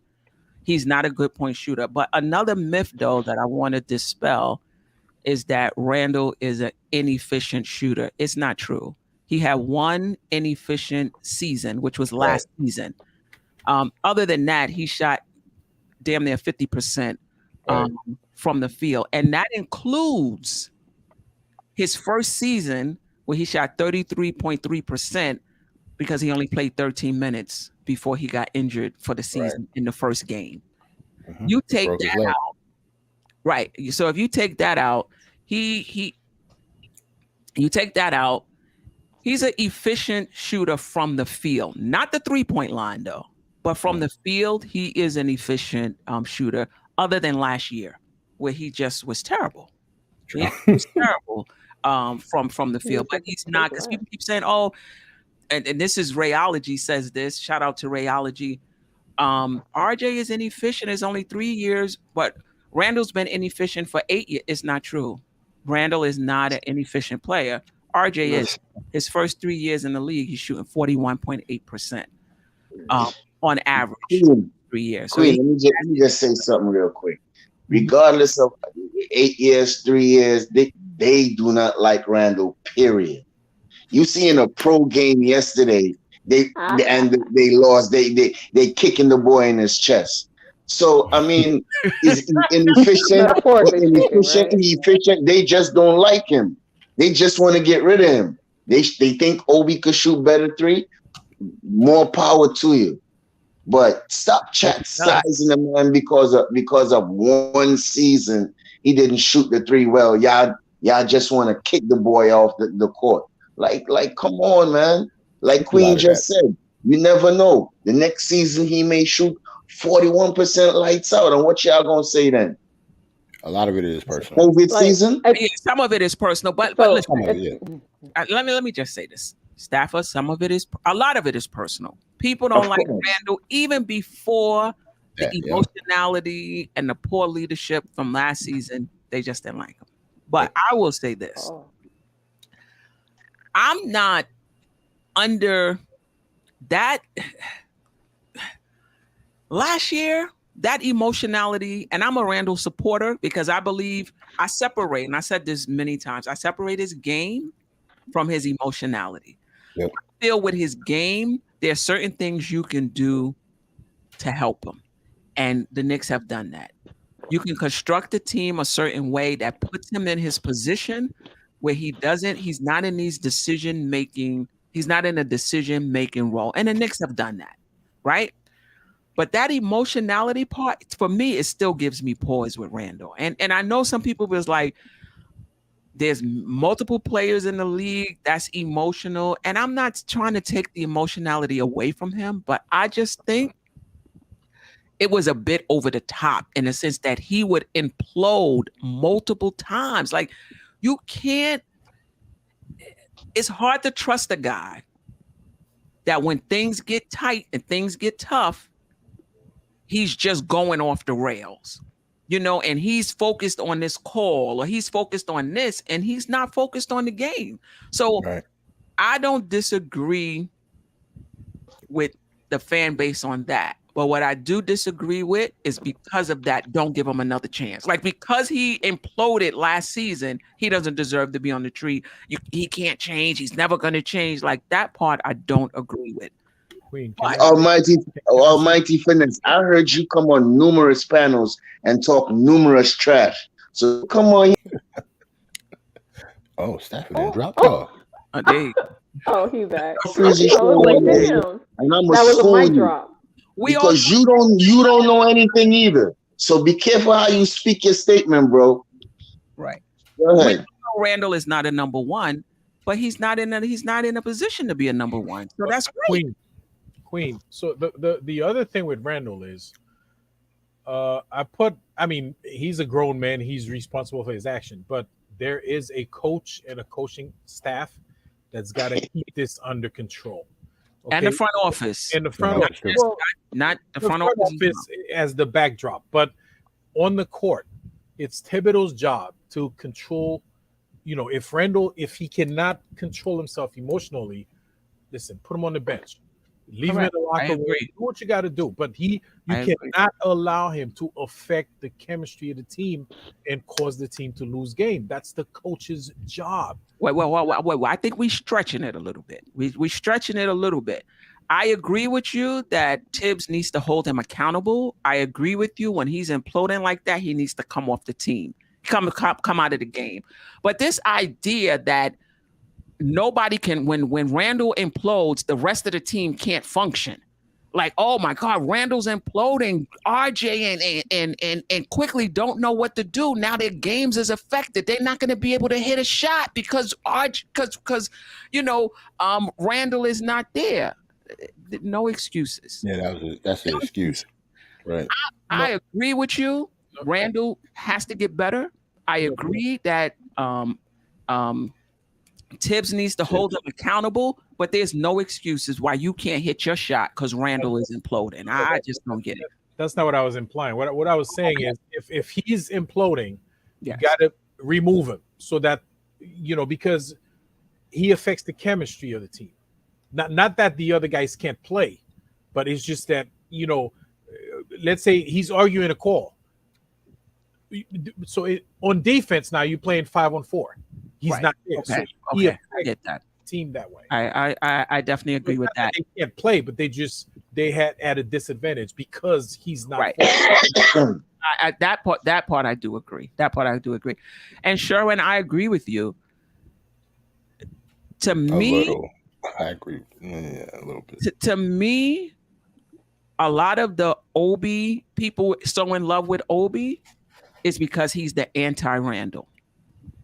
When you ask people why you like Obi, Randle doesn't pass and he does. Randle holds the ball and he doesn't. Randle does. But when you say take Randle out of the equation, just focus on Obi. What is his skill set? It's a short conversation. You understand what I'm saying? It's an anti-Randle thing. Why for most people, not everybody, it's an anti-Randle thing. You ask, the ball moves better when Obi's on the floor as opposed to Randle. Randle does this, Obi doesn't. When you say, okay, forget Randle, forget him. Talk to me about Obi by himself. Very short conversation. It's a short conversation. And most of it, when we ask what's his skill set, what's his go-to move, you hear crickets. Yeah, Obi's pretty much, he's in the league because of his athleticism. Just let Obi finesse his skills, and when he's ready to push Randle out, he's gonna push Randle out. Everybody gonna see that. But some of y'all don't have no type of basketball reasons just to push the kid out. You know what I mean? Because listen, Queen, I get you with the all attitude, and if he's imploding all the time, I want him off the team too, because it don't make no sense to have a cancer on the team and it's affecting the team, and we can't move forward. Right. But if he's not that and he's producing, go ahead, Queen. No, go ahead. I was just gonna say, but don't you think that is the case though? For me, I seen it for one season. If I see it for a second season and it can't be controlled, I want him out of here. Somebody talk about when he was in New Orleans, it was the same thing. No, he was not like that. When he was with the Lakers, no. You know, these guys keep making up all kind of stuff about the kid. You know what I mean? Look, if you don't want to see Julius Randle on the team, go to the Nets. They would love to have you. They don't have nobody inside the Barclays Center. You know, I mean, like, come on, man. Give me a break sometimes on these things, yo. I think some of the points are legit about Randle. I think some of the points are legit. Some of the points is just they didn't like him from the beginning. Before even last season, that just made it worse. But some of it is, you know, some of it is legit. I'm just willing to see how he play. I want to see how he plays with a point guard. That's all I'm saying. That's all. I just want to see how he plays with a point guard, and if he's still imploding, if he's still, you know, we don't see much difference in how he plays. I'm okay with them moving him. I just want to see. That's all I'm saying. One question, right? And I think I heard you brought it up before, and I'm a challenge radiology. The game slows down, right? The game slows down. Randle is not on the court, and we have Obi in the court.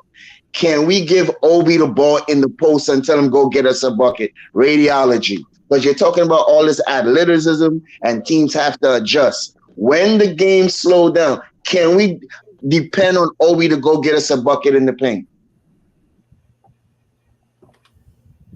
Can I answer? Crickets. Go ahead. No. So towards the end of last season, right? There many times that he did get the ball down low and he did score. Not because he has moves, but because he was down low with a smaller guy on him. Because he runs down the court that so fast that the only person guarding him with him when he's down there is like a 1 or a 2. And quickly, I don't know if you guys still have those games on tape. Go back. You see Quick always found him many times and he was able to score down low. So I guess that's an advantage because he runs down the floor really fast. He gets there faster than whoever's checking him on the other end. Whoever's fighting for the rebound, on the other end. That's an advantage. So it's not that he's got moves. I mean, he show a couple of moves, but those are not his go-to, at least not. I think you're on the fence, bro. I think you're on the fence. You're answering the question, but it's like you're not answering the question. No. I'm not saying. Can he give us a bucket? Can he give us a bucket when the game slows down and in the post? Don't tell me he was showing a little moves. Nah, I don't want to hear that. I'm saying yes, or is it no? I'm saying he has, but I'm saying I'm not saying this to I'm not saying you're right or you're wrong. I'm saying he has given us buckets, but I can't really count that because it's usually a smaller guy on him when he's done that. And I've seen that happen several times last season. So I'm not saying he can or he can't. I'm saying I've seen it, but I don't know if we can count that because he's had another guy checking him, not his small or power forward, whoever's supposed to be checking him. You follow what I'm saying? So yeah, I follow you, but I still don't think that if we give the ball into him in the post, he can go get us a bucket. Yes, he could run from people.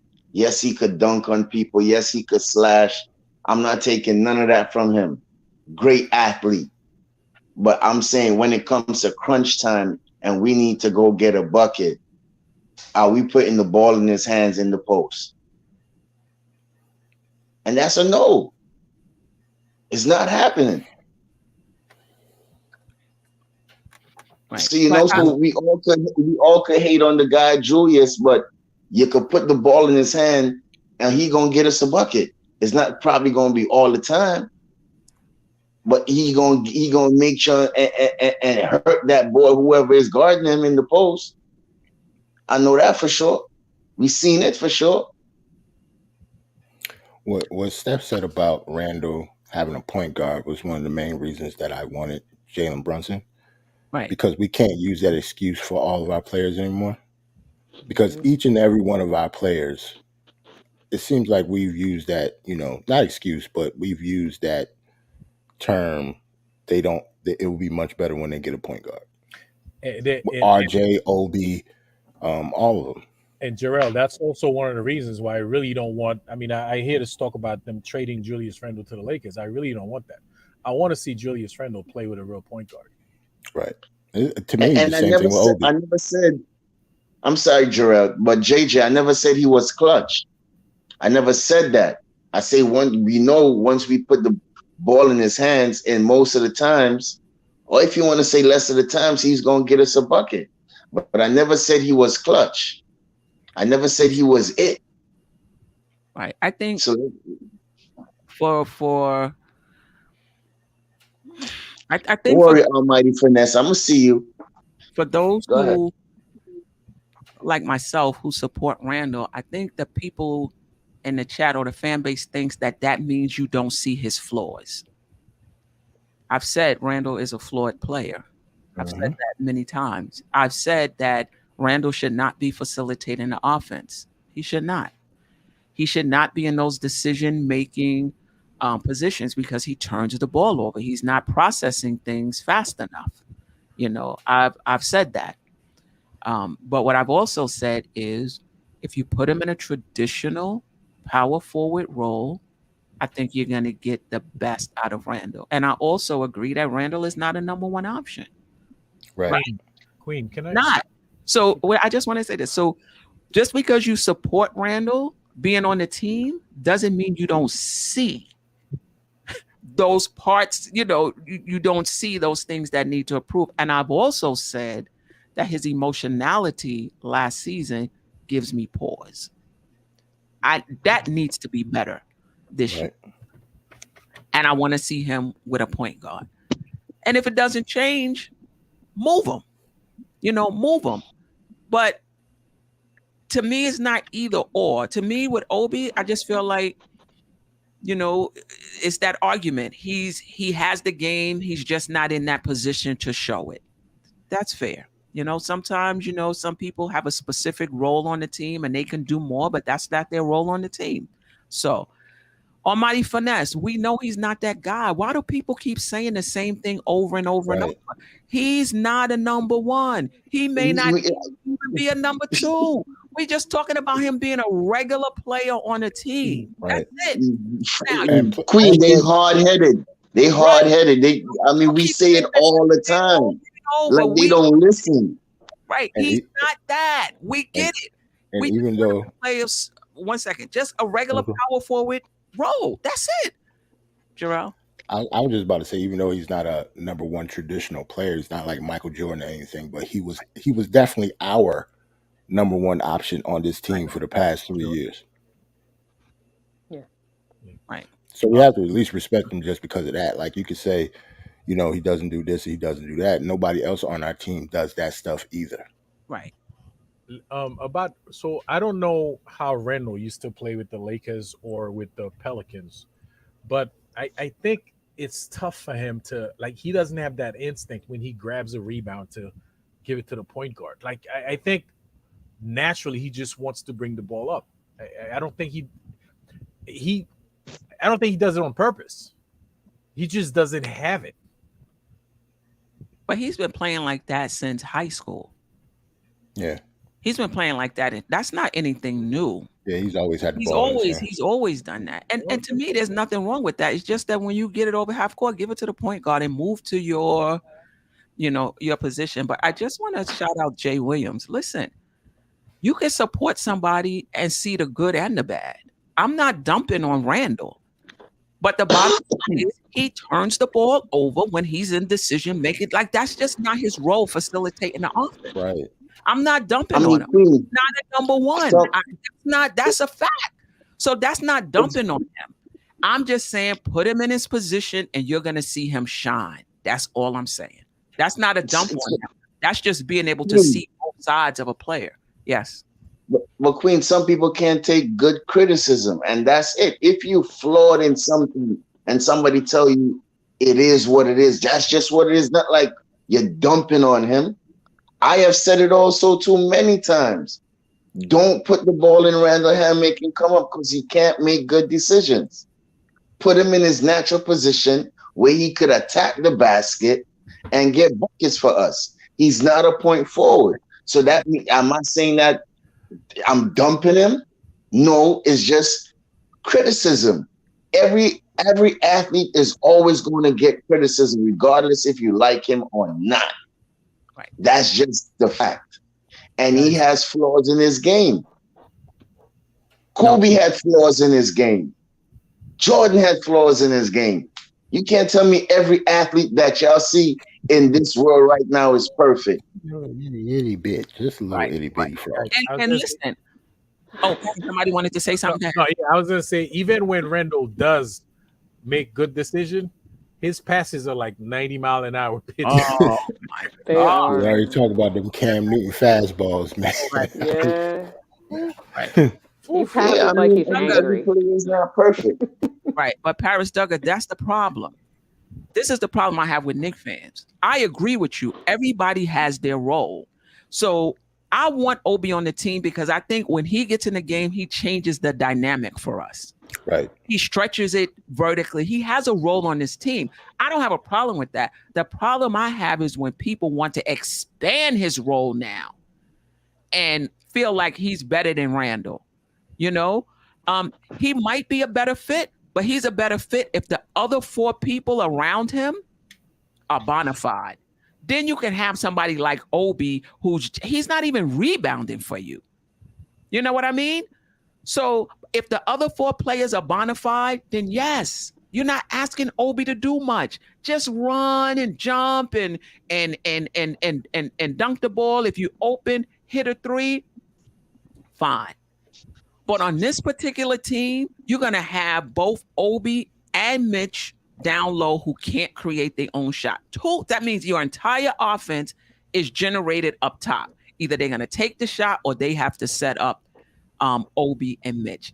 That's the issue I have. But Obi playing the role that he plays, I respect that. We need that on this team. But the problem I have is when people are saying, oh, well, because he's doing this in this many minutes, let's get rid of the person in front of him and give him 40 minutes. He's going to be able to do the same thing. The other issue I have, you got to be able to do something more than that. I don't want to hear, you can only play in a fast-paced game. You can only play with quickly because quickly, I don't want to hear that. I want to hear you could do that, but now you can also play in a half-court game. Now, Obi, what we saw at the end of last season with him hitting a three, he brought it up to 30-something%. But the year before that, he shot 30-something%. So I'm not impressed. You know, the year before that, he shot 30-something%. I'm not impressed that he started at 18 and brought it back up. He's still where he was the year before, 30-something%. Same thing. Where's the improvement? You know what I mean? But if he can get it up to 34, 35, now that opens up everything for him. That opens up everything for Obi because now he could play in a half court. He don't have to just play with Obi. With quickly. He don't have to just play when we're playing fast. He can play in a half court now because he can hit the three. If they run him off the 3-point line, let's see if he could put the ball on the floor for the short jumper or create for somebody. That's the next evolution to the game. Okay? And the last thing I'm going to say is people pass the ball because they can't create their own shot. That's why they keep the ball moving. Because you can't create your own shot. That's why you keep it moving. You give it to somebody who can. You know? So, anyway. That's a bar. That's true, though. That's the reason why ball don't. Really and truly cool. I want to see them. I want to see them get rid of Randle, and let me see what Obi do. All the Obi fans that's in the chat right now and talking all this junk, I really do, and I want to see where this team is going to be. I really want them to trade Randle because, you know, all the hate that this guy is getting. I want to see where this team is going to be at with Obi on the floor, taking all these minutes and all the skill sets that he have and putting it into work. I just want to see it because it's going to prove some of y'all wrong. And you're going to say, damn, why we trade Randle? Paris, But yeah. But it's all good. It doesn't matter. Yeah, I can say that because I need a bigger sample size. I don't care how you finished in 5 games, 10 games. What are you going to do over the course of a season? Now, he's going to have the opportunity this year coming up to show that how he finished is how his game is going forward. Same with RJ, too. And the same with RJ as well. You okay? It's not just about flashing over a few games or over a 15-minute period, 15-game period. It's not about flashing. It's about, okay, we saw what you can do for 5 games, 10 games. Let me see if you can string that together for the course of a season. That's a little harder. So let's see if he can do it. And if he does, great. That's great because now he don't have to play in special situations. He can play in the half court now if he can hit the 3. He get more minutes too. We was talking about his pathway to get more minutes. He doesn't get that many minutes because of that. Everything that you said about him. We need that spacing from him. And he can provide that Queen, and also work on his handle. Those are 2 big deals for him. And it looks like he's working on those things based on the videos that we're seeing. So we should be encouraged, but I don't think we should want to throw Randle away for nothing either. If we trade Randle, I want to get something good back, period. And guys, speaking of this rumor about Randle to the Lakers, that doesn't make any sense to me at all. Like, is there any truth to that? Or is it just, we don't know. It's a little bit of truth because they want to get rid of Westbrook. That's all that is. Yeah, and they need talent for LeBron to win a ring because, you know, with the whole Jordan thing, I got 6 and he got 4, and LeBron only got 2 more years. So they trying to put together a team where LeBron could win.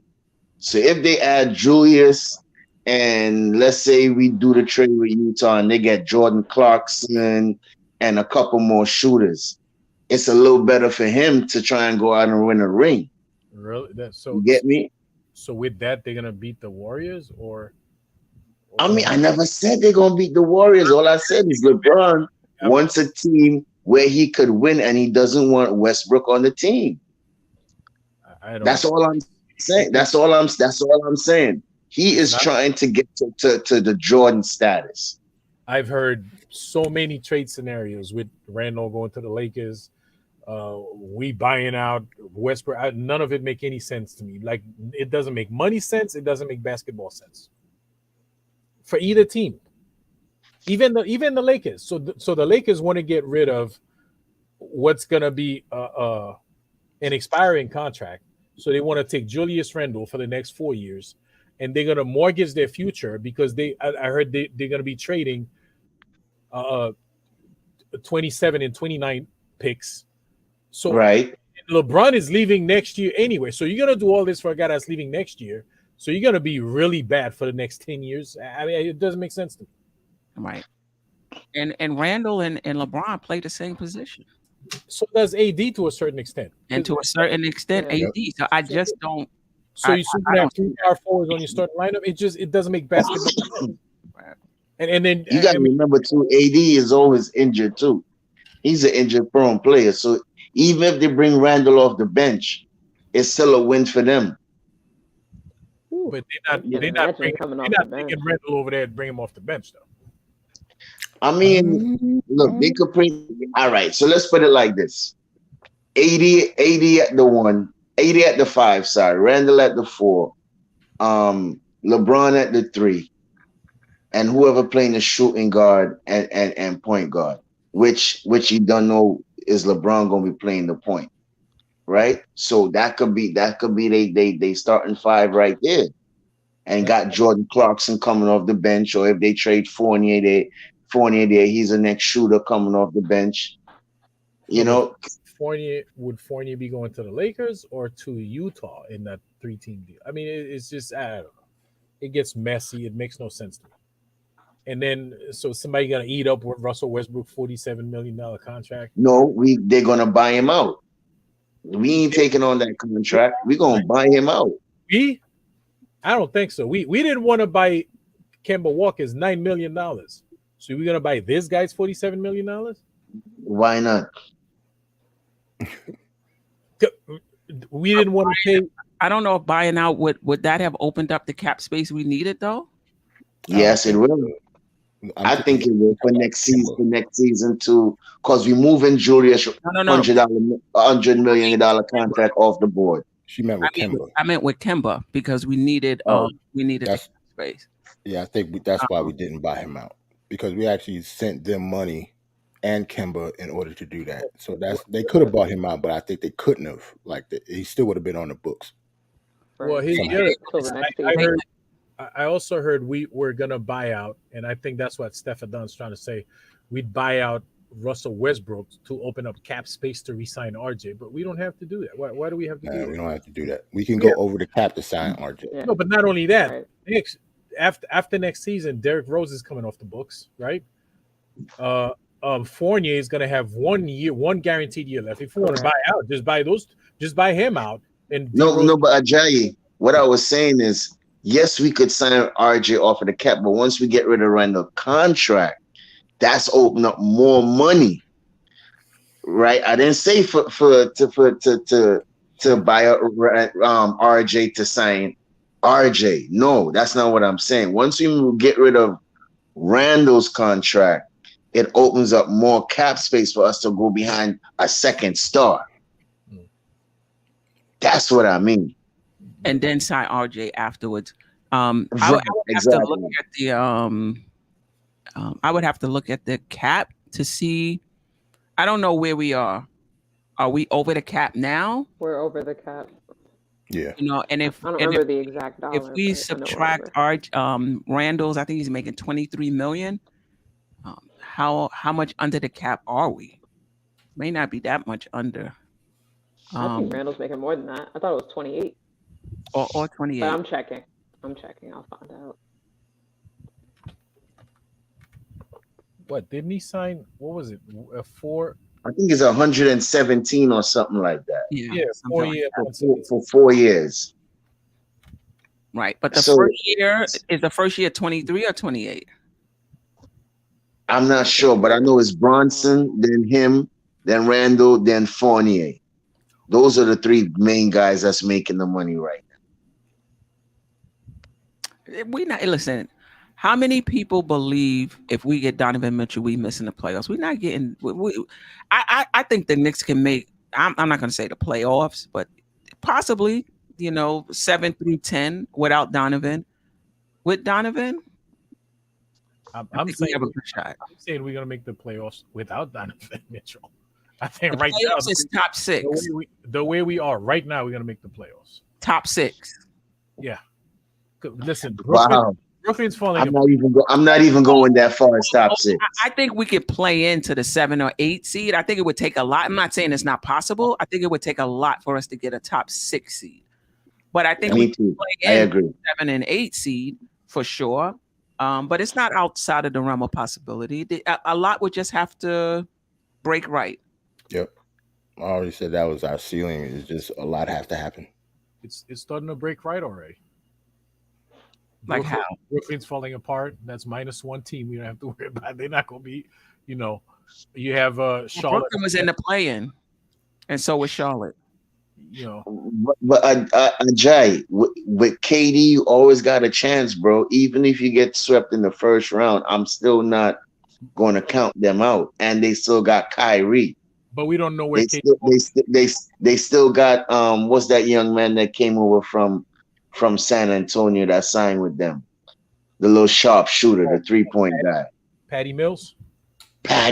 They still got the little Seth Curry. Listen, they still could be a 7th or 8th seed. So I'm not going to necessarily count them out. I'm not. Wait. You're right. I think if they don't trade KD And unless he's gonna pull like like some players will pull, oh, you didn't trade me, so I'm gonna act like I'm injured, or I'm a play half-ass, whatever. But if that team comes back intact and they play the entire season together, Yeah, it's a wrap. That's That's a completely different story. They're a championship contending team. Now, if they trade Easily. KD and then they trade Kyrie, that's a whole other story. That's right. That's a whole different. Got Ben Simmons. Then we leaping over them. Mm-hmm. Queen, that's called a Ben Simmons. He said they're gonna pull a. I'm injured. I can't play that. Right. If they do that, then yeah. It's different. But if they play, how can you look at that roster and say that's not a championship contending roster? We don't know. You know what I mean? No. Ajay, what I would say is Charlotte, right? We over. Orlando, we over. Detroit is coming, but I still think we a better team than them. Cleveland, I think they're gonna still make noise. Toronto, they're still gonna make noise. Atlanta, I still think they're gonna make noise also too. So when we look at that first 8, I think we're in between that 7 and 9. I mean, I did say 10 as my floor, but I'm gonna go between 9 and 7. Who's the first 6 again last year? Celtics, Milwaukee, Boston. No, Celtics, Boston. No, it's Boston. It's Celtics, Miami, Celtics, Miami, Milwaukee, Philly, Toronto, Cleveland, Chicago. Sorry, right. That's the top 6 right there. Chicago, then we had top 6. Cleveland didn't make it. Cleveland wasn't playing. They got eliminated. And it was 9. Well, because of they were 7. 9. Either 7 or 8. One of them. I'm looking at them right now. It's 9. Because of the injuries, I think they lost Jared Allen for a period of time. Right, he broke his finger. Yeah, and then Rubio went down with an ankle injury. It's really so they dropped down to like 8 or something like that. Okay, so Kevin Bergen says we are better than Chicago and Cleveland. It remains to be seen. If Cam takes a step, if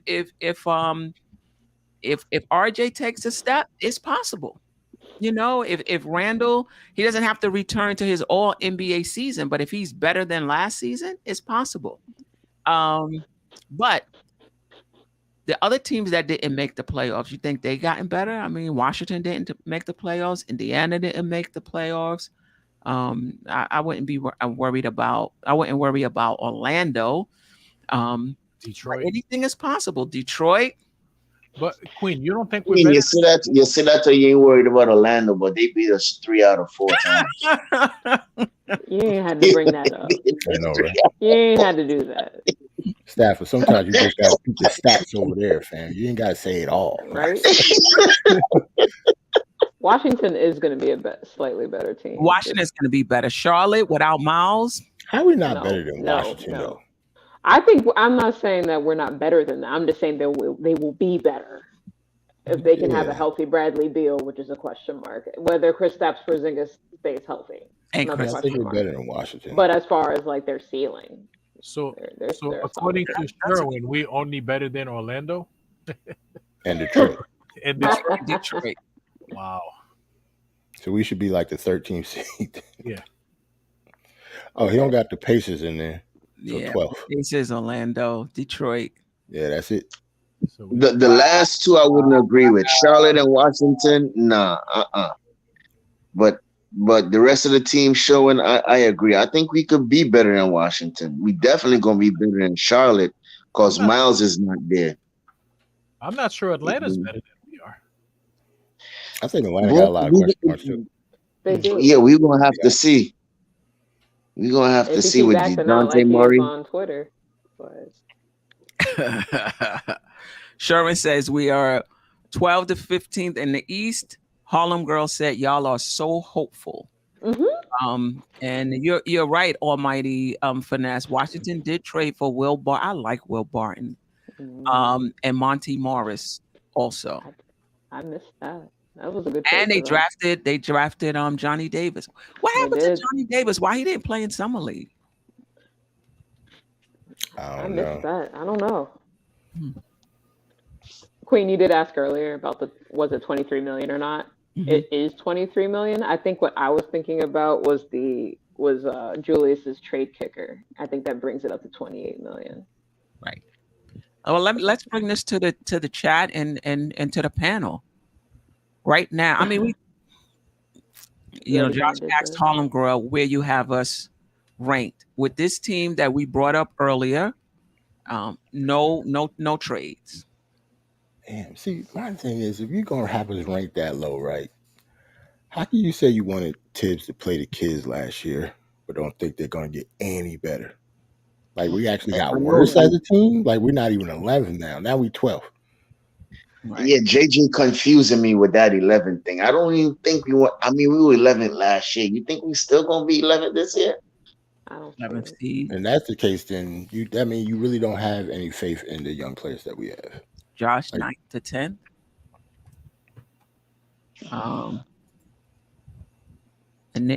A Negro 1. I hope I said that right. Appreciate you. 7 to 8. 7 to 8. Ninth.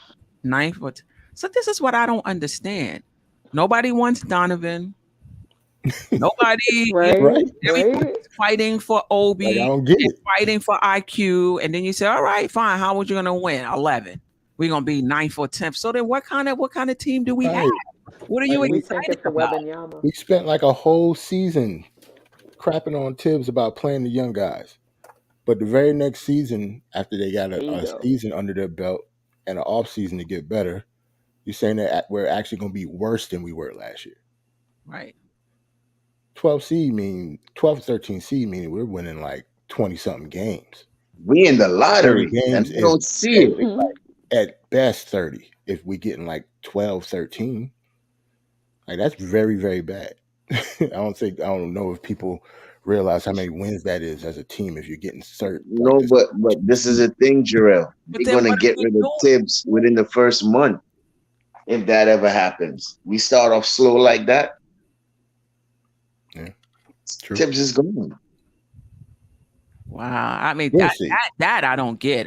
We'll see. I'm expecting, everybody is so high. Don't trade for Donovan Mitchell. Everybody is so Right. high on our team.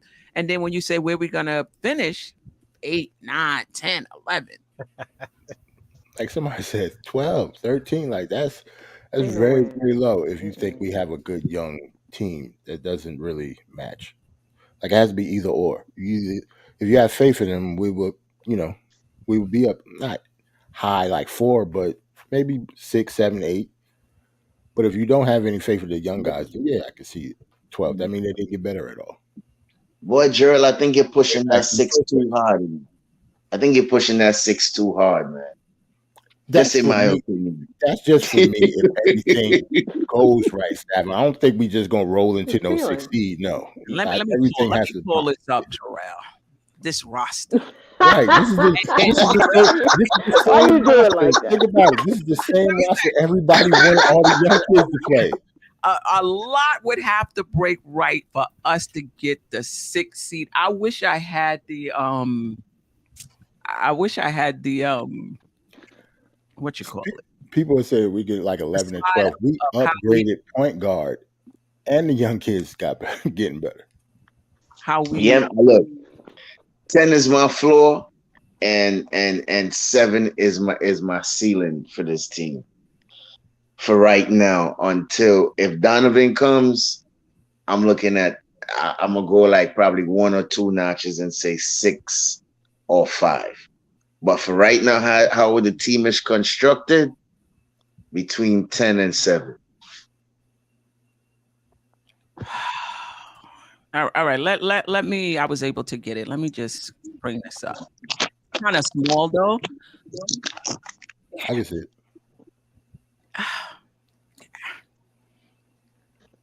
Like, look at 12 and 13. That's what I'm saying. That's how many wins like the 13th seed got last year.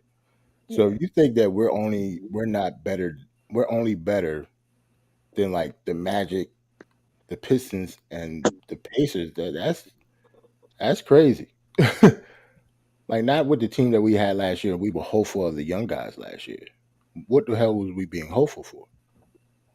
Oh, Atlanta was number 8. Okay. I don't see the Knicks. A lot. I'm gonna put it this way: anything is possible.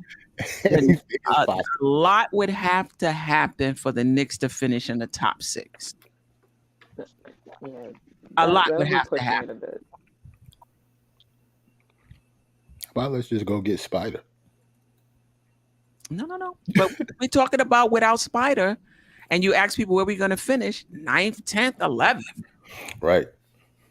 But they don't want Spider either.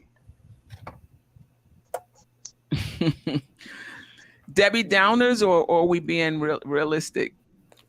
The coolest 718 says we Debbie Downers. So what? We should just say 4? Yeah, right. Which superstar we got on the team with this team corrected that we going number 4? Freeman. We just talking about Julius Randle. We just talking about Julius Randle is not it. RJ is not there yet. He can get there. So how we getting to number 4? Right. Come on, man. Even I wouldn't say 4 though. Right. Not with this team. So you want to hear the optimistic reasoning why we can get to the 6th seed? Yes. Okay. So conservatively, right? We could say Tibbs lost probably 12 games last year. Right? I love this already. Okay. Then we lost another, I want to say 5 games because RJ and Mitch couldn't shoot free throws at the end of the game. Excuse me. And then we probably lost another 7 games because we didn't have a point guard. We take care of all that stuff. I say we're about 15 games better this year. That's good for a 6 seed. But this is the thing. You think the other teams didn't lose games like that as well? You think the other teams didn't blow leads? You think the other teams are standing pat? You think the other teams players are not going to get better from last season? So well, hold on. Let me just. So what you're basically saying is we're going to correct all of our wrongs, and everybody else is just going to stand pat. It's just not going to happen that way. They're going to get better too. But Queen, we blew more 20-point games than every single team in the league. Yeah. Last year. Let me tell you, Queen, honestly, last season, the only coach worse than Tibbs with his rotation was Steve Nash. Woo. As per who? My opinion. Oh. My opinion. You did say that like it was a stat out there. you messed me up with that too. I was like, damn. I started the statement saying I mostly watched Knicks games. Yeah. So that's just, I peep a couple of Nets games to see, hoping they lose. And I see how bad Steve Nash was with the rotation. So, listen, this is what I will say. Every coach has their own philosophy around their rotation. That's just their philosophy. Steve Nash, is it Steve Nash? Steve Kerr, he has a philosophy, a different philosophy. But most coaches will play 10 players. Most coaches have it pinned in who's going to play, when, and where. The only thing I will say is that more coaches will, if something is not going right, sit a player, put a player in that particular game. But everybody doesn't run their rotations like Steve Kerr does in Golden State. Steve Kerr put a player in for 5 minutes and you won't see him again for 4 games. Then he'll put him in again for 7 minutes. Every coach has a different philosophy around their rotation. Tibbs' rotation, and Van Gundy said that as well. He said, when a guy is hot and you leave him in, you got to balance between, riding that hot hand and what that does for the rest of your rotation in terms of guys getting used to playing at certain times in the game. So you can do that, but it messes up your rotation as well. And some coaches choose not to do it.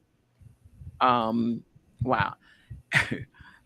Y'all wild. This is what I would say to this, Rayology.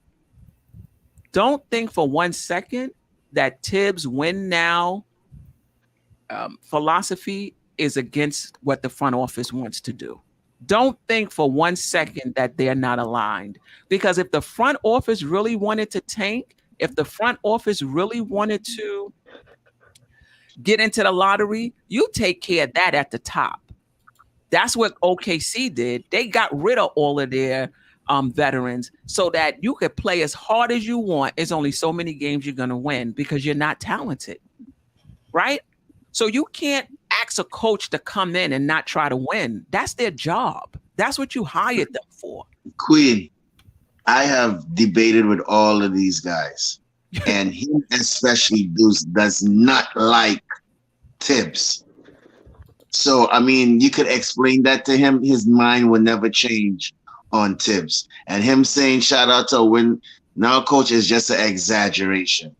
He does not like Tibbs. No, I mean, I get it.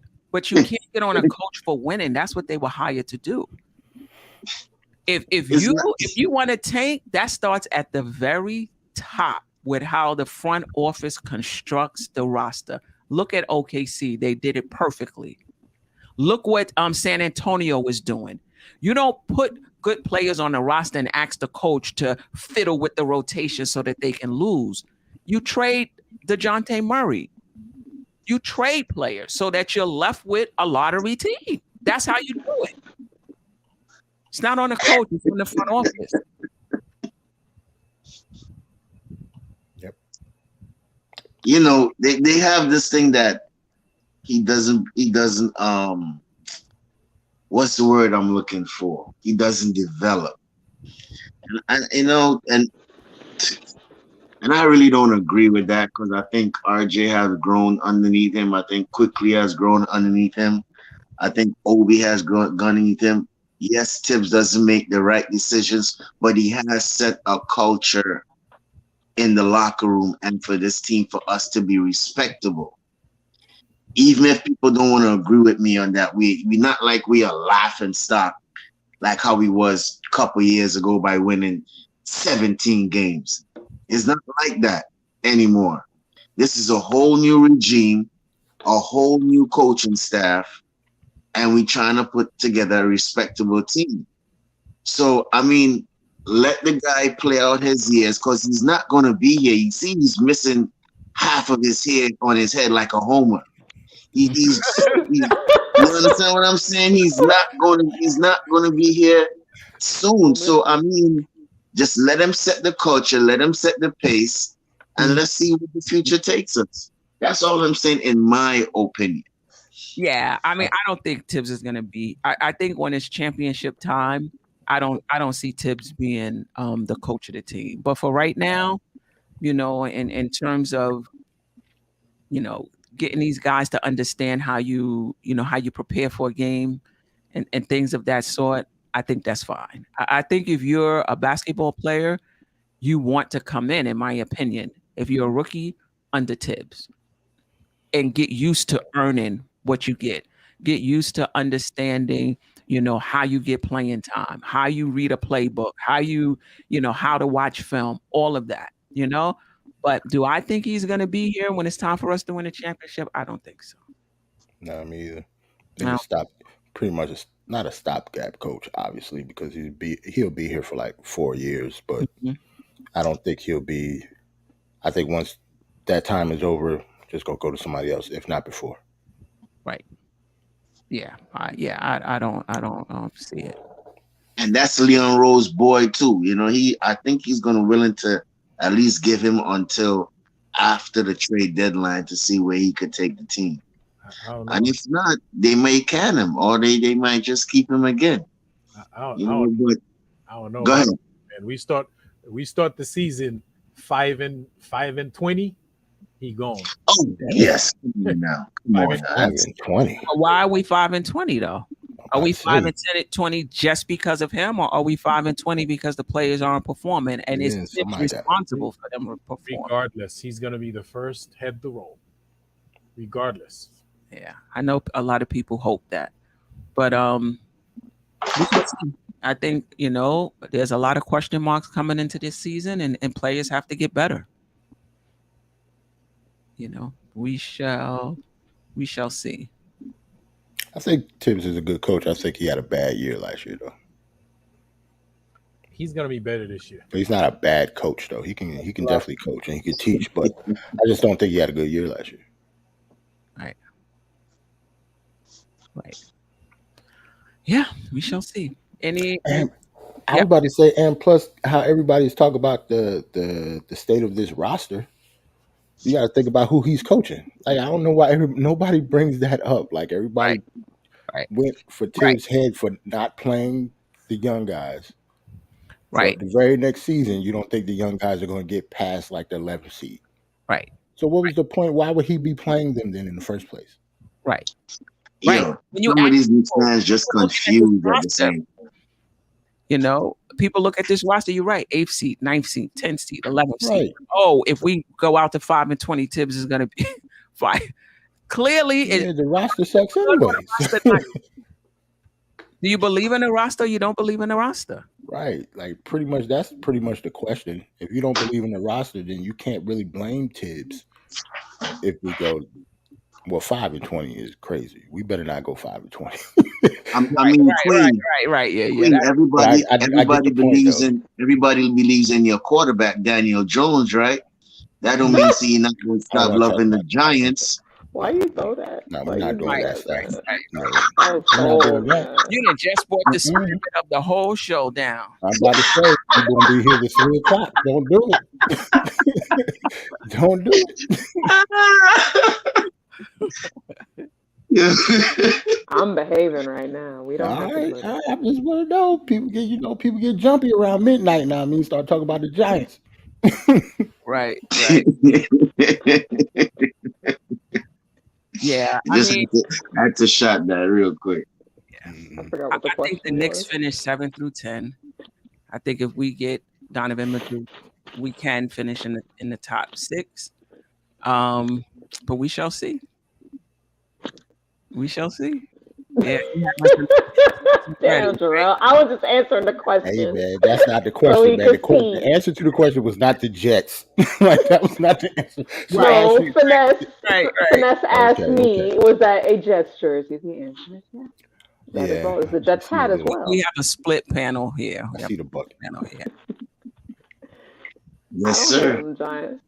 Any last words? Anything? Well, who the tomatoes for? Damn. I'm sorry. Go ahead. Queen, did you go over the Pro-Am game already? Did you talk about that? No, we didn't talk about the Pro-Am game. I mean, we talked about it. I mean, I know they talked about it on Nothing But Knicks. The only thing I would say about it is I'm not putting a lot of stock in a summer league game. I think Atlanta, Trae Young and them was on a team that lost. LeBron was on the team in the summer league that lost. I'm not putting a lot of stock in that. You're not going out there on fire on the defensive end like you would in an NBA game. You know what I mean? So I agree. I totally agree with you. Like, they want all 3 of them to go out there, play hard, get injured, and when the season starts, they can't play. Damn. Right? All the backlash they did on Twitter, get rid of Randle, do this, do that. I'm like, yo, for a summer league game, y'all going off like that? Get rid of Randle, far away from the team.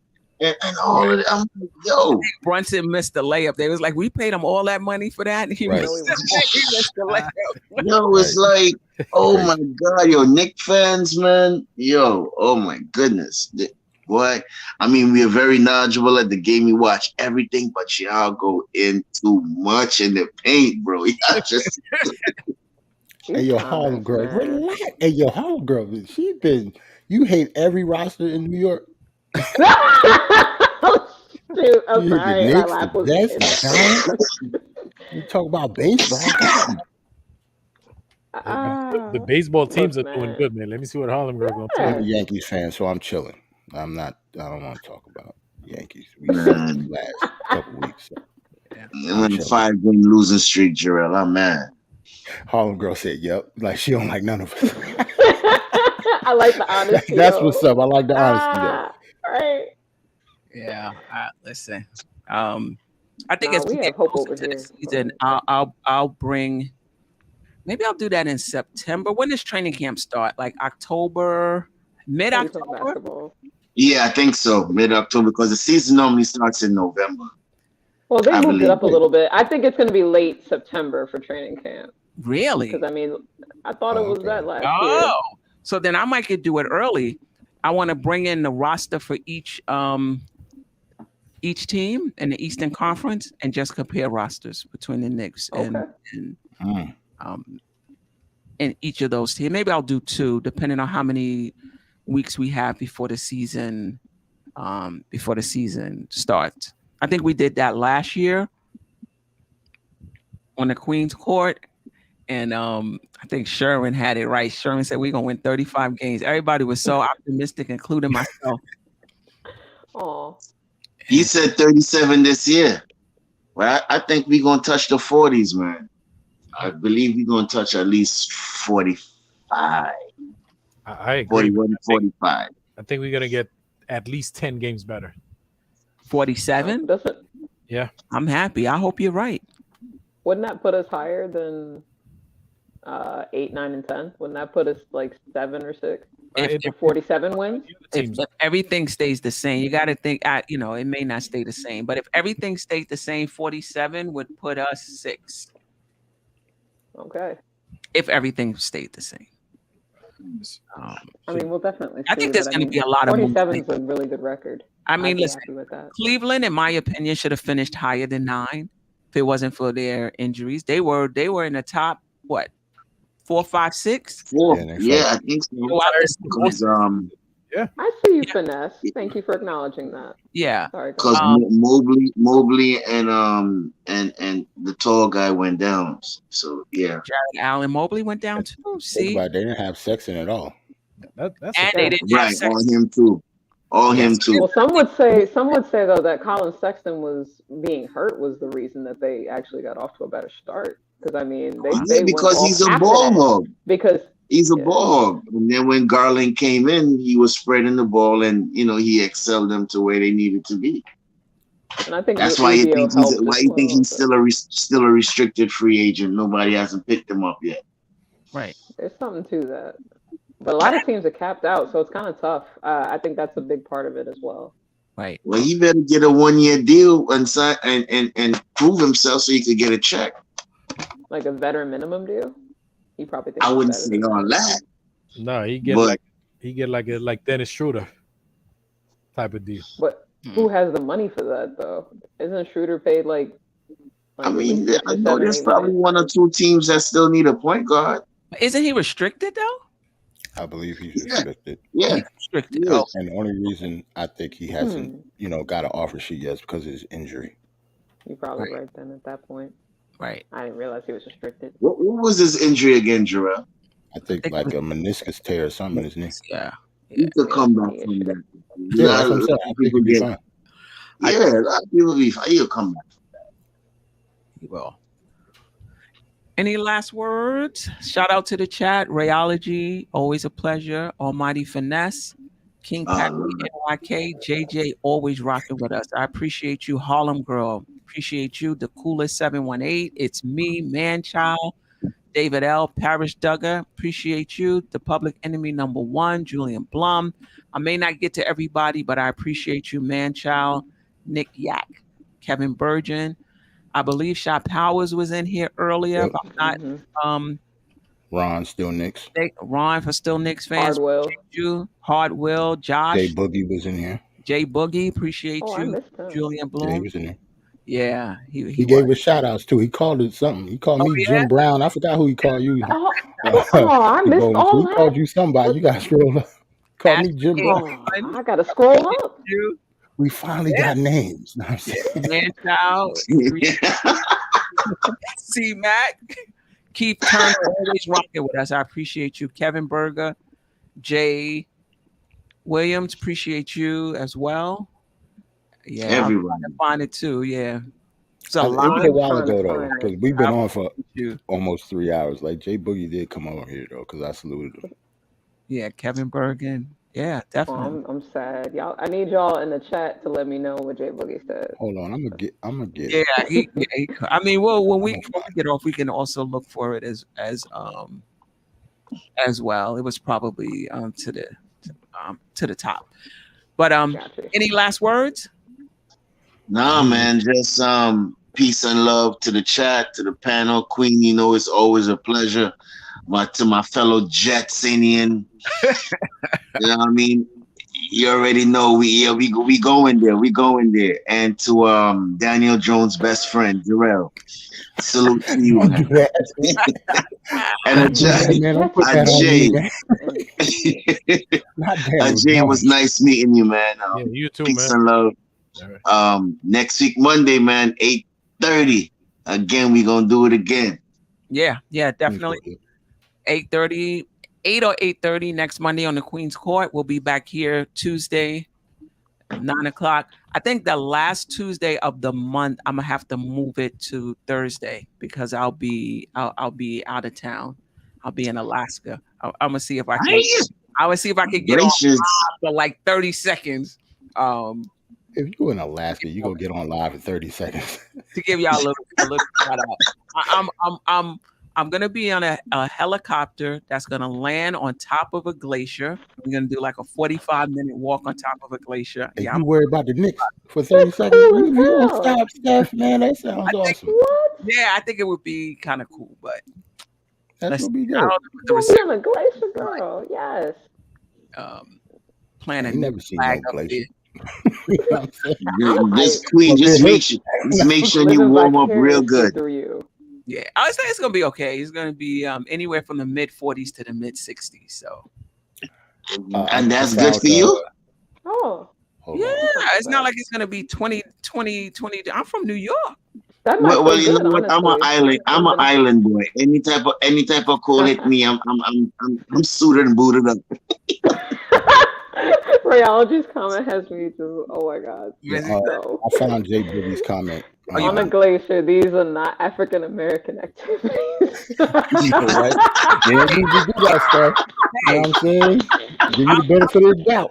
I'm having I'm a so human weak. experience. I'm not being limited by gender, class, socioeconomic status, ethnicity. I'm having That's a what's human up. experience. It's about Yes. enjoying life and not limiting yourself. I went to Alaska before the pandemic, loved it, and said Oh, every I other. thought you. Wow. Oh, it's not your first time. Oh no. Oh, Nah, okay. man. Oh, you be styling on people. Yeah, every other year I'm going to be in Alaska. Nice. Queen Yeah. is a stylist. She be styling on people. One of my favorite places in the world. Really? You almost got me interested right now. Nice. You're giving us such a shout out right here. I love Alaska. What While city? Queen is in the cold, I want to be in the sun. Yeah, well, I'll do that in November. I'll be in Ghana in November. So Oh, Ghana, you going to Yes. Africa now? Oh my goodness! again, my second time, I'll be going. Go I'll be ahead. back. Let's So- be out here. To the motherland. See, I said this hope to do the before. show. I wanna- hope to do the show from there. We shall see. It's a 5 or 6 hour time difference at that time. We shall You see. think the internet gonna be good over in Ghana? Yeah, but it's not over. Wow. Yes. Yeah, Okay, the I'm internet just out asking. there. I'm just asking. You see, you've been there before, so I guess you would know. Listen, Oh, man. Ghana, Accra. I mean, I'm gonna be in eastern part of Ghana. The internet is good. Come on, Yeah, Staf. when you come back, bring back a spear for me, okay? A spear and your staff. Wow. A spear. Sir. Stereotypes. These are all of the Sir. stereotypes. Right. I'm gonna go back and bring me a spear. When Yo, I staff went is to crazy. South Africa, Oh, that's different. when you go to Johannesburg, you might as well be in New York. That's the capital right there. I You heard. know, City. so yeah, Cape Town. Listen, stop with Educate. hearing about Africa. Civilized cities just like New York. This is a fun show, man. Not Wakanda. I found Jay Boogie's comment. It's at 10:25 if you want to scroll up. He Oh, called the bowling chick a Bless young you. Kim Fields. It's been a great show. And call me Young Jim Brown. Hold on, I'm gonna show my age real quick. I don't remember who that is. You don't know who Kim? Tootie? Hey, yo, see, you don't know who her. Kim Fields For is? real. I do now. Hey, yo, see, I watched that's Living Single. I you watched are Living way too Single. old for that. When she The said bowling Tootie, look, that's like I'm in my slapping us in the early face. You 30s. don't know who Kim Fields is? That's crazy. I didn't know by name. When she said Tootie, I knew who he was talking But you about. know 'Cause Tootie. Yes, I have What about parents. Regine? They told me about. I know. I watched Living Single. Okay. If she would have said Regine, I would have been hyped. But you know, I just. All right. I didn't even watch that show that Tootie was on. I just know I know by You weren't even name. born when Tootie was on. I don't think that show went off before you was What born. show was I think. that? That was the This facts was of before I was life. See, you born. don't even know the show. Oh, Yeah. She only about the 12. chat gonna roast me now. Y'all gonna you roast me again, I like don't the think young you were Jets born when that fan. show came out, but it's all good. I'm showing my age now. Right. Living Single though. Yeah. Just salute to everybody in the chat, man. It was a great show. We are Good out of show. here next week, Tuesday, 9:00. Peace. Peace.